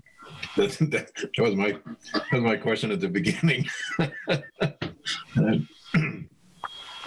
Not our choice. There's two ways to go about this. It passes. You can say, okay, we're going to leave it there. We're going to make it, it'll become an unbalanced budget. Hopefully our revenues are bigger or larger than we anticipated, and let it go and see what happens. Or the other factor is, okay, does someone make a, when we get into the operating budget, does somebody make an amendment to change the budget by reducing some accounts the same number as if these went up by if it passed? And those adjustments could come out of any line, not necessarily out of the departments that are the recipients of these increases. Is that right, Ed? It could. However, I may look at it and say, here's a departmental budget. it's going up X%. You know what? It's got to come down somewhere else. Do it because I'm leaving whether they're done or not. How long is it going to take?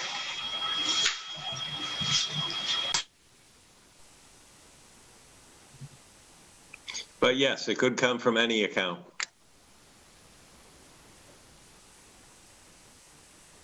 Or they can vote to increase the override. No, that they can't do because of the second part of an override is the ballot question. Ballot question's all set with the amount. Ah. Okay.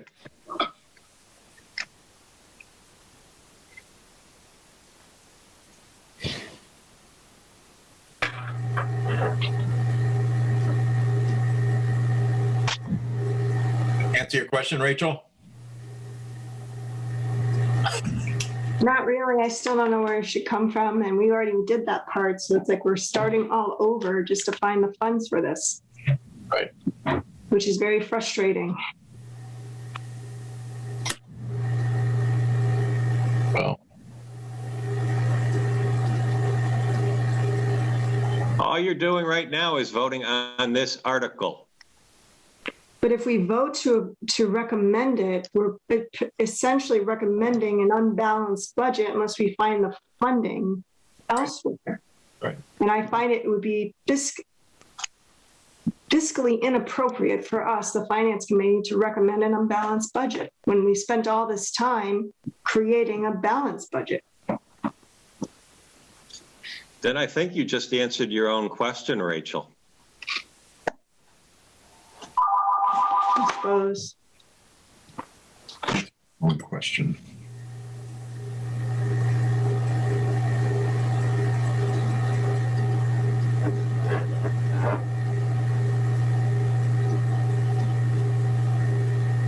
So you're basically saying that what Rachel is saying is that we say we don't recommend this because we don't have the funds to support it. Well, that's what Rachel just told me by her statement. That's each of you may have a totally different thought on that. Right.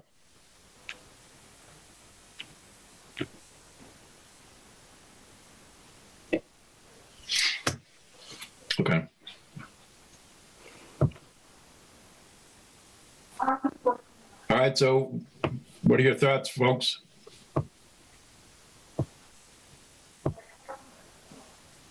I already provided mine, so someone else can go. Want to make a motion to that effect? Very succinctly too, Rachel. I think I'm just a little hangry. I'm sorry. It's okay. I fully understand that right now. So you want to make a motion to that effect, Rachel? That we I can attempt points about it. I make a motion to forego recommendation of Article 2 as we don't have funds available to provide that. All right. So moved. Is there a second?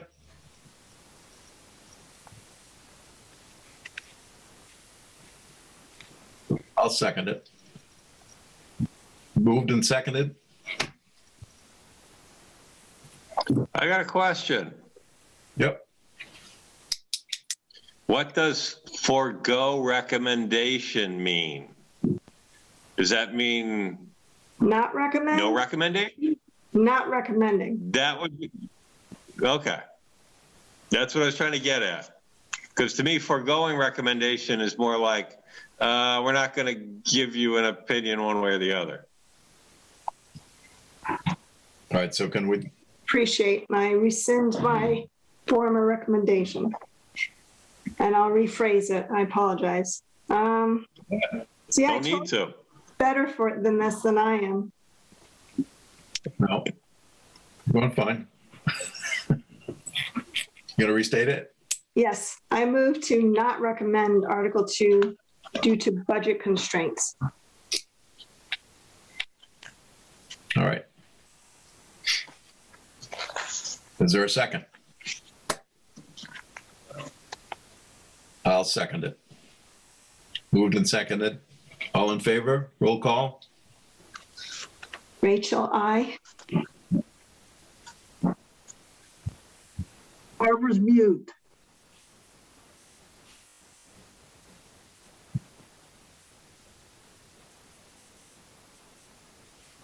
Do I unmute for crying out loud? All right, you're all right. You're up now.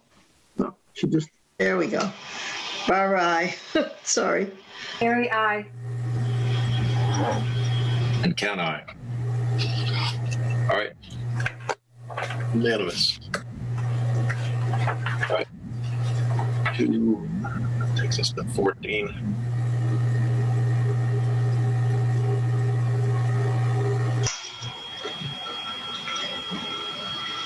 I have to find it on my laptop. Sorry.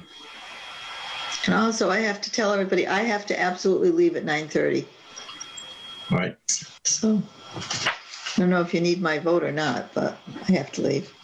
Now, all right, so 14, 15, 16. Yep. We already did 17.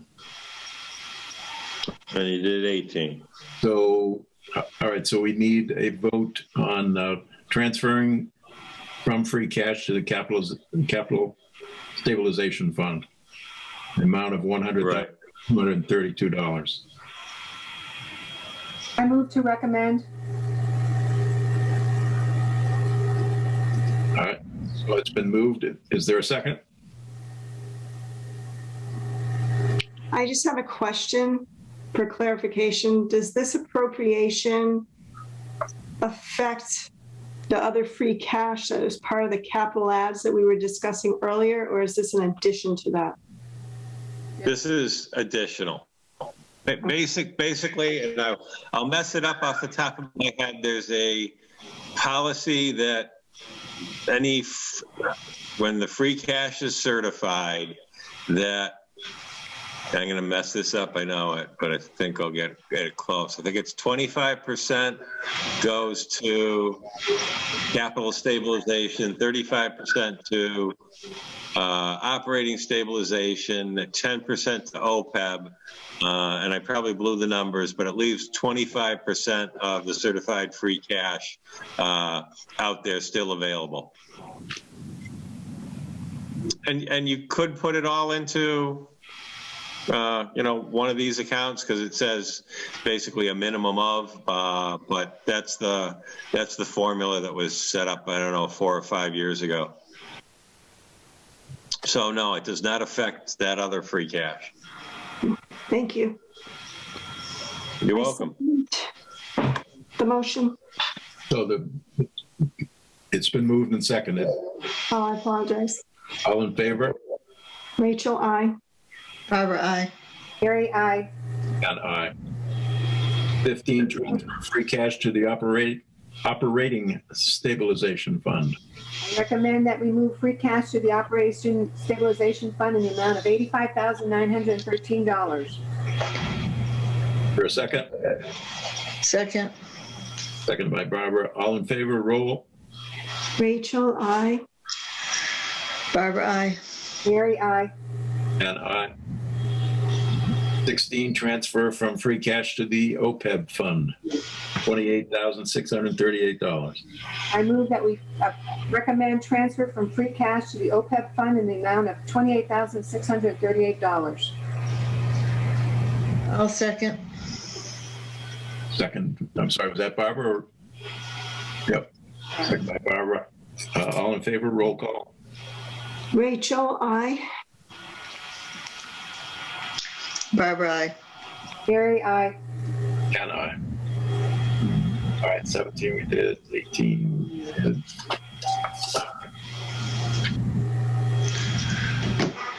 19, transfer station enterprise fiscal 2022 budget, which we reviewed tonight.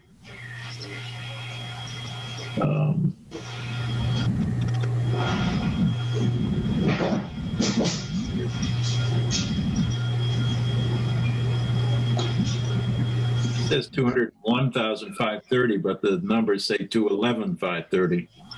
The 211,530 is correct. I got to go back in and change the written amounts. All right. We need a motion to approve the transfer station budget. I move to recommend transfer station enterprise fiscal year 22 budget in the amount of $211,530. A second? I'll second. Seconded by Barbara. All in favor? Roll call. Rachel, I. Barbara, aye. Mary, aye. And aye. Article 20, Water Enterprise Fiscal 2022 budget that we this evening.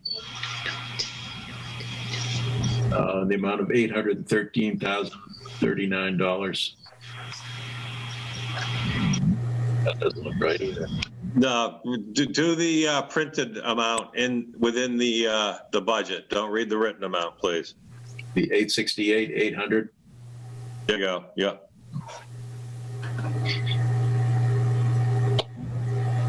Your motion?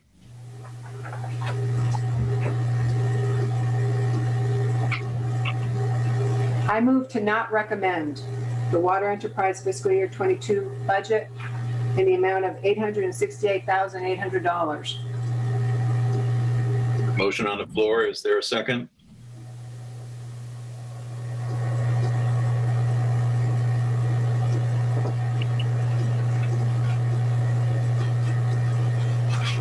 No second?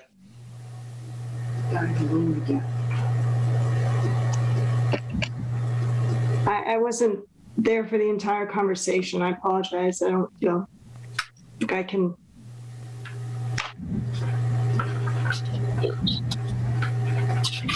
Right, there is no second. 868. That's the number. It's on his sheet, Mary. I know, I don't know if you opened it up for discussion, but the issue I have is the salary increases of 23% and 6%. They're not in line with the town's Right. salary bumps. I don't know what's happened in the past, but I don't feel comfortable agreeing with the 23% increase for an individual. Okay.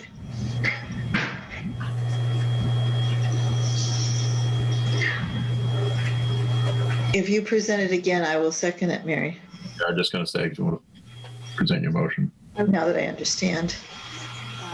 I move that we not recommend the water enterprise fiscal 22 budget in the amount of $868,800 because of the salary increases proposed are not in line with the town salary bumps for other employees. I second. Probably salary bump is incorrect, but the salary increases are off. All right, moved and seconded. All in favor? Roll. Rachel, I. Barbara, aye. Mary, aye. And aye. Are you referring to both of the salary increases or just one? Actually, both. The superintendent was 23%, and then the full-time tech is 6%. Okay. Article 21, funding for the water department replacement box truck. $140,000. I move to recommend funding for the water department replacement box truck in the amount of $140,000. I second. The second by Rachel. All in favor, roll. Barbara, aye. Rachel, I. Mary, aye. And aye. Article 22, funding for water department asset planning grant, $22,000. I move to recommend funding for water department asset planning grant in the amount of $22,000. I second. Moved and seconded. All in favor, roll. Rachel, I. Barbara, aye. Mary, aye. And aye. Article 23, transfer from the ambulance receipts to the ambulance debt account FY21. Yes, it's halfway to pay for Yep. this year's debt payment. Yep. For a motion?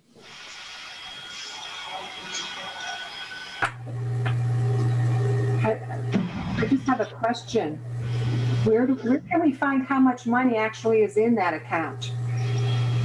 Ambulance receipts. Do we know? Does anybody know how much money is there? I have to go back and look at that last report. I think there was 96,000 or something like that in receipts It's in the through December. Oh, it's in the revenue. And that's just the yeah. And then I'd have to go back and look at the I forget if it's the beginning of the year or the end of the year report from last year to see what the beginning balance was to add the two together. But I seem to remember like 96, 97, 98,000 and the receipts through December. I move to recommend transfer from the ambulance receipts to the ambulance debt account fiscal year 21 in the amount of $68,065. Second. Moved and seconded. All in favor? Roll. Rachel, I. Barbara, aye. Aye. And aye. Just looking quickly here and I can't find it.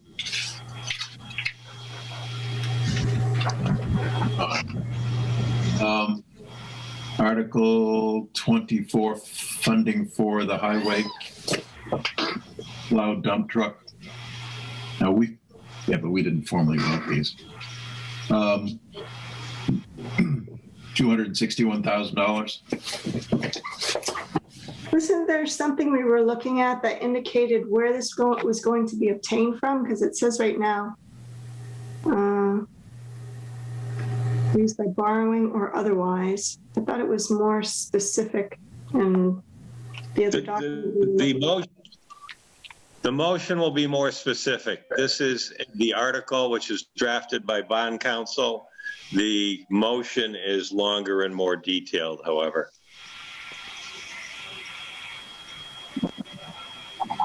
Okay.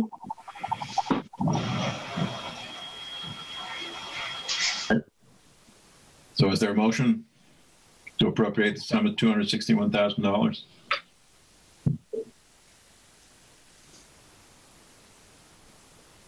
We don't have to say like debt exclusion or override or anything along those lines?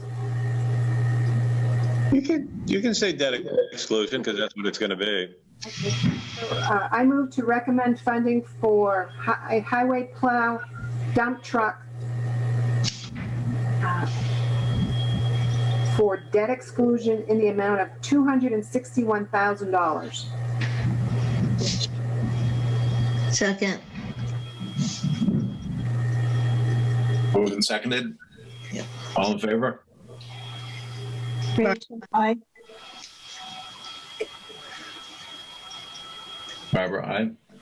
Mary, aye. Ken, aye. Article 25, funding for the acquisition of the right-of-way for a Greenway bike pedestrian trail.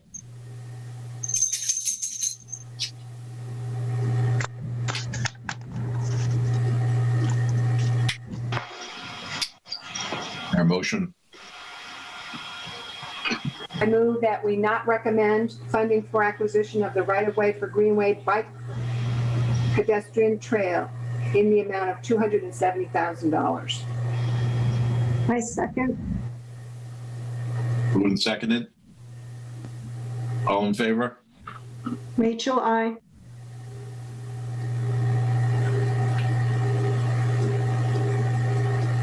No, I abstain. Right. Abstain? Yeah, I'm not going to vote on this. Oh, okay. I'm against it. Abstention. Mary? Aye. Aye. Ken, aye.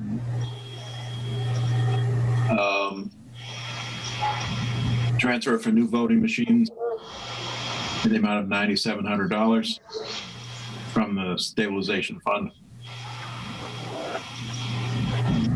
I move that we recommend transfer for new voting machine for town clerk in the amount of $9,700.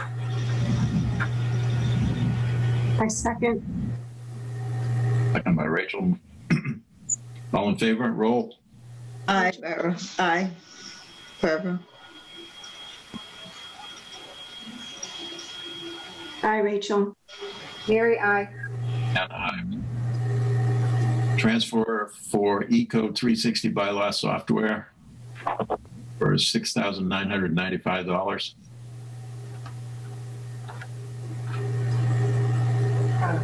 That's one we, I believe we tabled.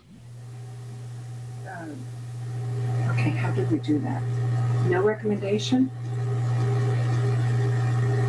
Ed, can I ask? What? On the E-Code 360, the Yeah. committee wants to save as much free cash right now to see what the outcome is going to be with the override, thinking that this could be an article at the special town meeting, in the fall. So how would we say that? Would we say You mean the winter? Yeah, in the winter. You mean the winter? Winter. Like February, yeah. Okay, yes, because we want to see what happens at the annual town meeting. So would we say we not recommend it at this time, or postpone, or no recommendation? Well, your three options in my mind are recommend, not recommend, or no recommendation. Okay. No, not recommend. So from what you were saying, I think you're leaning towards either not recommending or no recommendation. Right. We see a value to it. It's just that we don't want to spend the money now, not knowing what the override's going to happen. I understand. I would say that's a not recommend. Yeah, make a motion, not recommend. Yes. Well, that's what I would do. Do you want to do that, Ken? I can do that.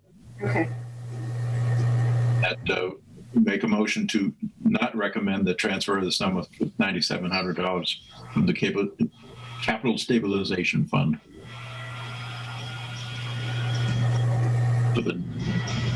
No, I'm sorry, I meant the wrong one. $6,990. The E-Code 360 bylaw program. Is there a second? I second. Oh, Rachel. Second by Rachel. Moved it. Been moved and seconded. All in favor? Roll. Rachel, aye. Barbara, aye. Mary, aye. And aye. 28, Article 28, transfer for boiler and hot water tank replacement at Edwards Library.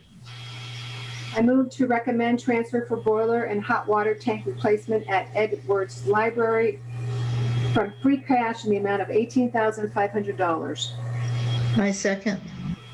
Moved and seconded. All in favor? Rachel, aye. Barbara, aye. Mary, aye. And aye. Article 29, transfer for 2 boiler furnaces with the air conditioning replacement at the police station in the amount of $13,000. I move that we recommend transfer for 2 boiler furnace and with AC replacement police station in the amount of $13,000 from the Capital Stabilization Fund. Second. Seconded by Rachel. Moved and seconded. All in favor? Roll call. Rachel, aye. Barbara, aye. Mary, aye. And aye. Article 30, transfer for the highway 1-ton truck with the plow replacement.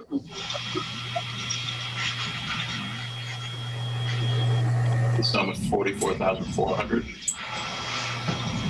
I move that we do not recommend transfer of the $44,400 from the Capital Stabilization Fund for the highway 1-ton truck with plow and drop-in sander replacement.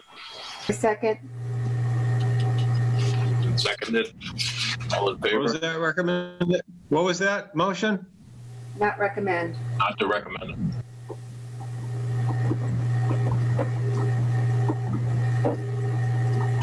Okay, moving. Why would you not recommend that? I know. God, the truck is there. My God, the fleet is aging and falling apart. You got to recommend it. Jeez. It's been motioned and seconded. Okay. Any further discussion? Yeah, I think it's outrageous. The truck is deplorable condition. We want our services. They have to have something to service us with.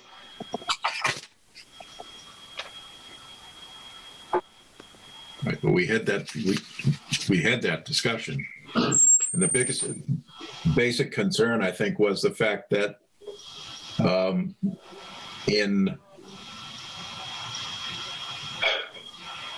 it was the optics. Yeah, in times of override and the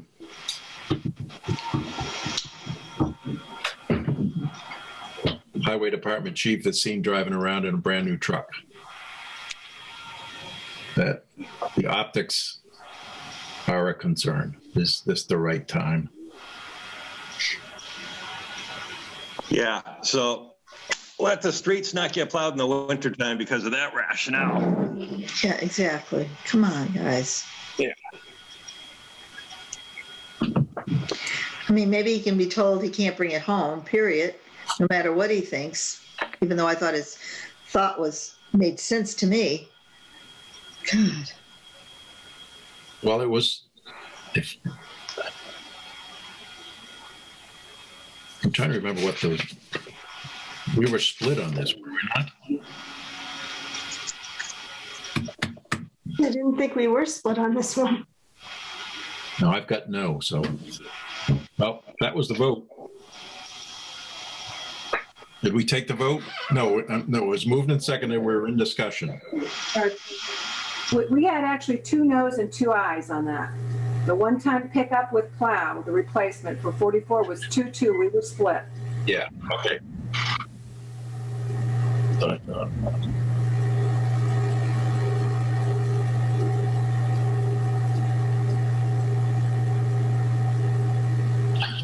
right, so where are we now? Did we, I'm sorry, getting tired. It was a motion and it was seconded to not recommend. It was moved and seconded. We were in discussion. Okay. All right, if no further discussion, roll call. Rachel, aye.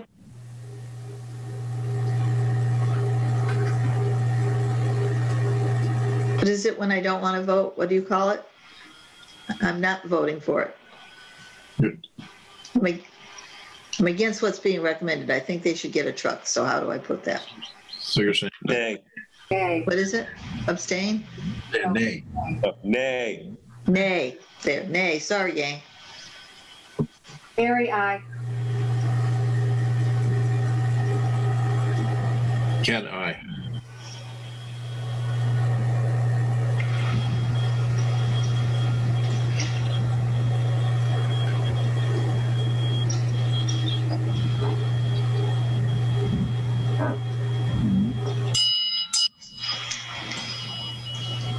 So that's 3 to 1.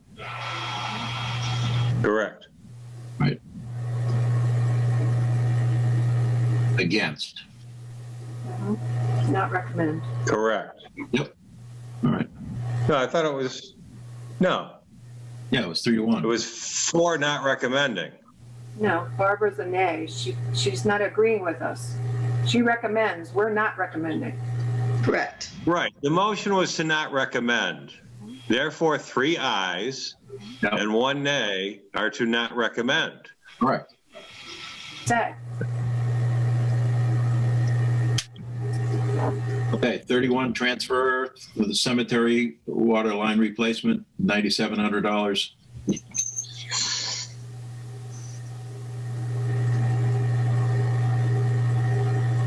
Your motion?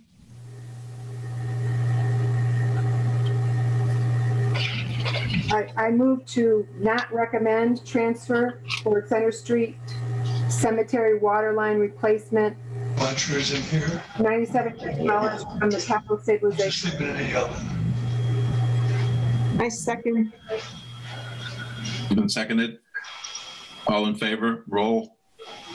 Rachel, I. Barbara, aye. Mary, aye. And I. I gotta know why on this one. What your rationale is. We were looking at this as a historic facility, so why didn't it come through CPC funds? What's that? Since the center cemetery is historic on the National Historic Register, why would CPC what is it? Not conservation. What is it? CPC funds. No, community preservation. Thank you. That's what community preservation funds for putting in the Right. water lines. Why not use those funds? Can I answer I would that? probably say because it's something below street level. I could see it for like replacing the fence or something like that, but infrastructure before, below the surface. Yeah, I'm not getting that to the historic tie. Francine wants to say something. Yeah, and yes, and they also do not pay for repairs. And I would think that they would. That's true too. Repair.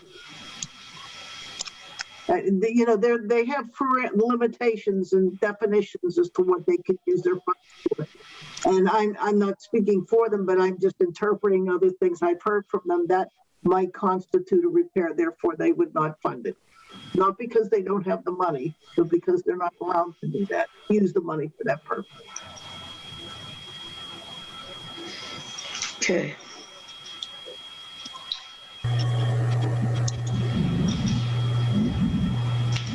Right. Moving on. 32, transfer for Norris School, replace the remaining broken sidewalk, $9,000 from the capital stabilization fund.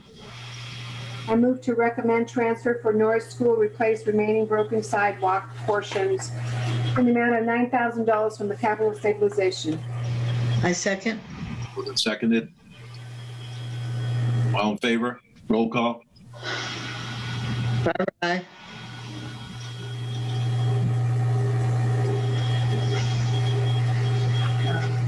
Mary, aye. Rachel?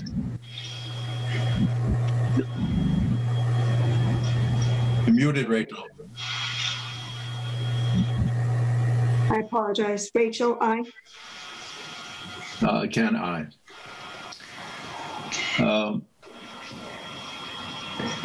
33, transfer for Norris to the replace carpeting in more than 10 rooms, $37,475.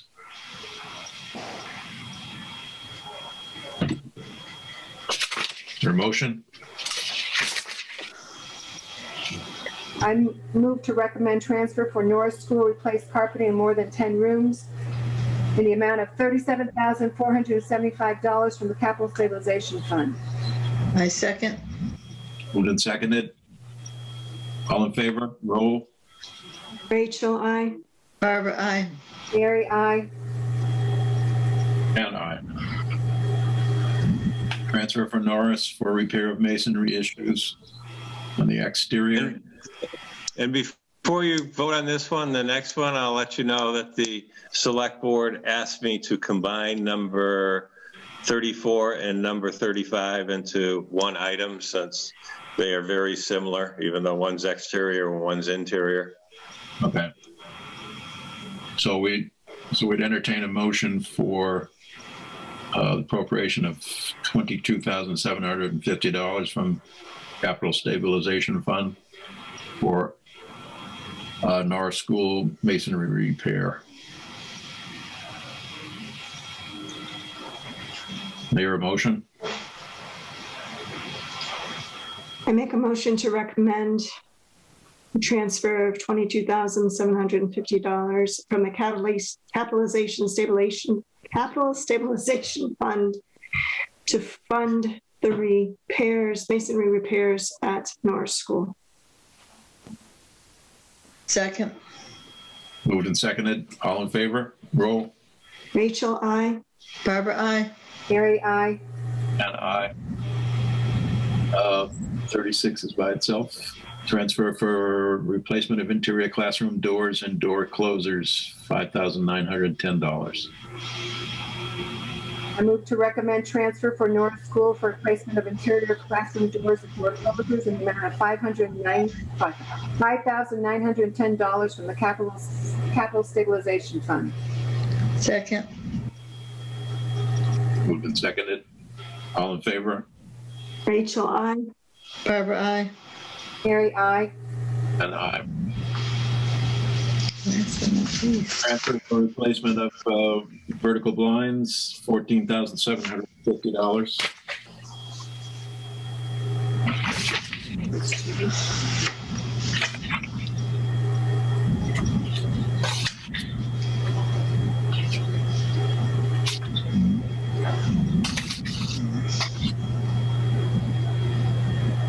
I move to not recommend the transfer of $14,470 from free cash for replacement of vertical blinds at Norris School. Second. Moved and seconded. All in favor? Rachel, I. Barbara, I. Mary, I. And I.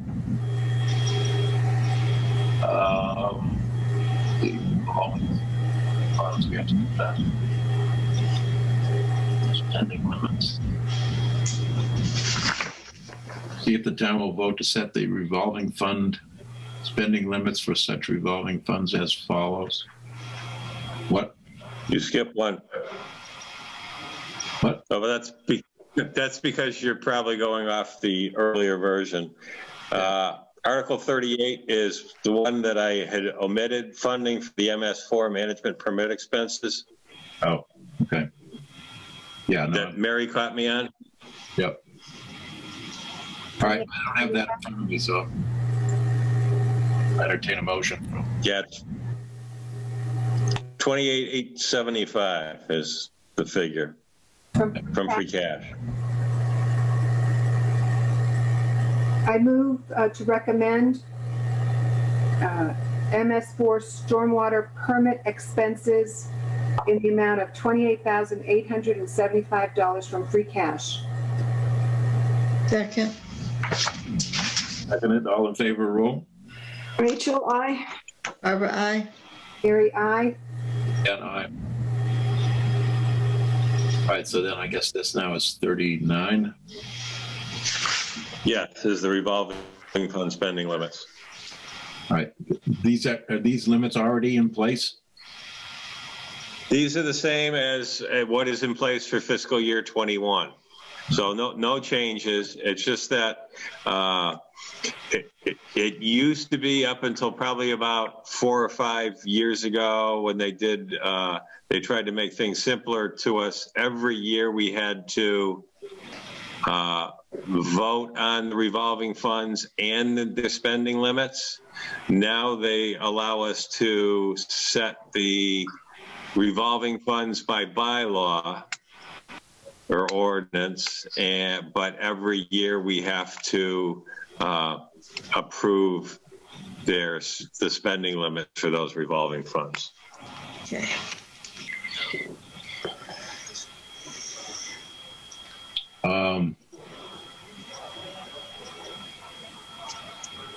All right, I would make a motion that we not take action on this, not knowing the background. I just don't feel comfortable ratifying something I'm not familiar with. A second. And you can also look at it as, okay, you could even say that even if you knew more about it, only because of the fact that an operating, the revolving fund is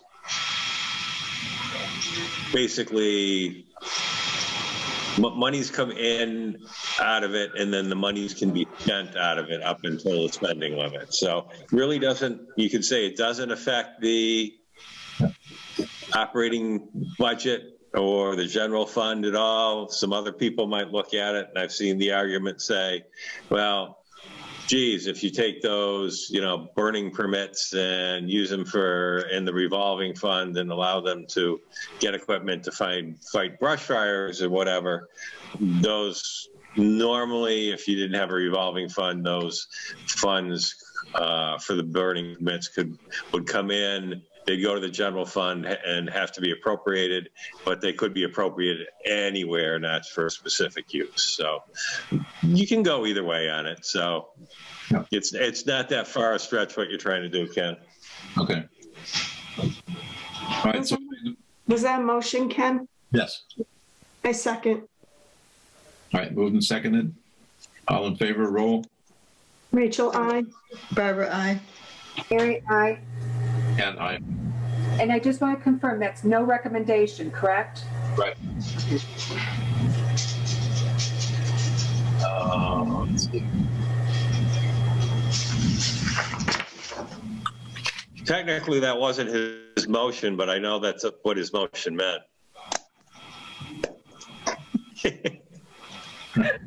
Read between. All right. So that's it, right? Yep. What about the community preservation? Do we have to do a formal? That's a report. No, those the finance committee usually stays away from totally. So we don't have to say not in our purview or anything like that. Okay.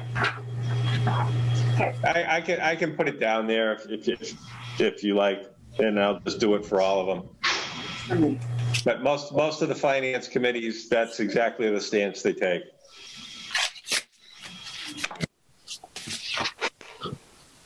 Are we done? We are done. I think so. I make a motion to adjourn. I second. All in favor? Barbara, aye. Roll calls all in. Ken, aye. Rachel, I. Mary, aye. Barbara, did you say? I said aye first thing. Aye. All right. I think we. Nice job, everybody. I think you picked up on some good things and you brought up some good points. Wonderful people to work with. So our next meeting's in June then, after the annual town meeting. Yeah, we'll say that louder. June 23rd. I hate to burst your bubble, but we'll be having end of the year transfers, and well, actually, June's still okay. So you're all right. I will remind you, however, that depending on how your normal meeting falls in July, any end of the year last departmental transfers have to be approved by July 10th. Okay. We can deal with that timeline. Good night. Thank you. Good night, everybody. Thanks. Everyone. Good night. Take care. Go get something to eat, Rachel, because that's what I'm about to do. Thank you. Will do. Good night. Good night. Night. You can. I know. Aye.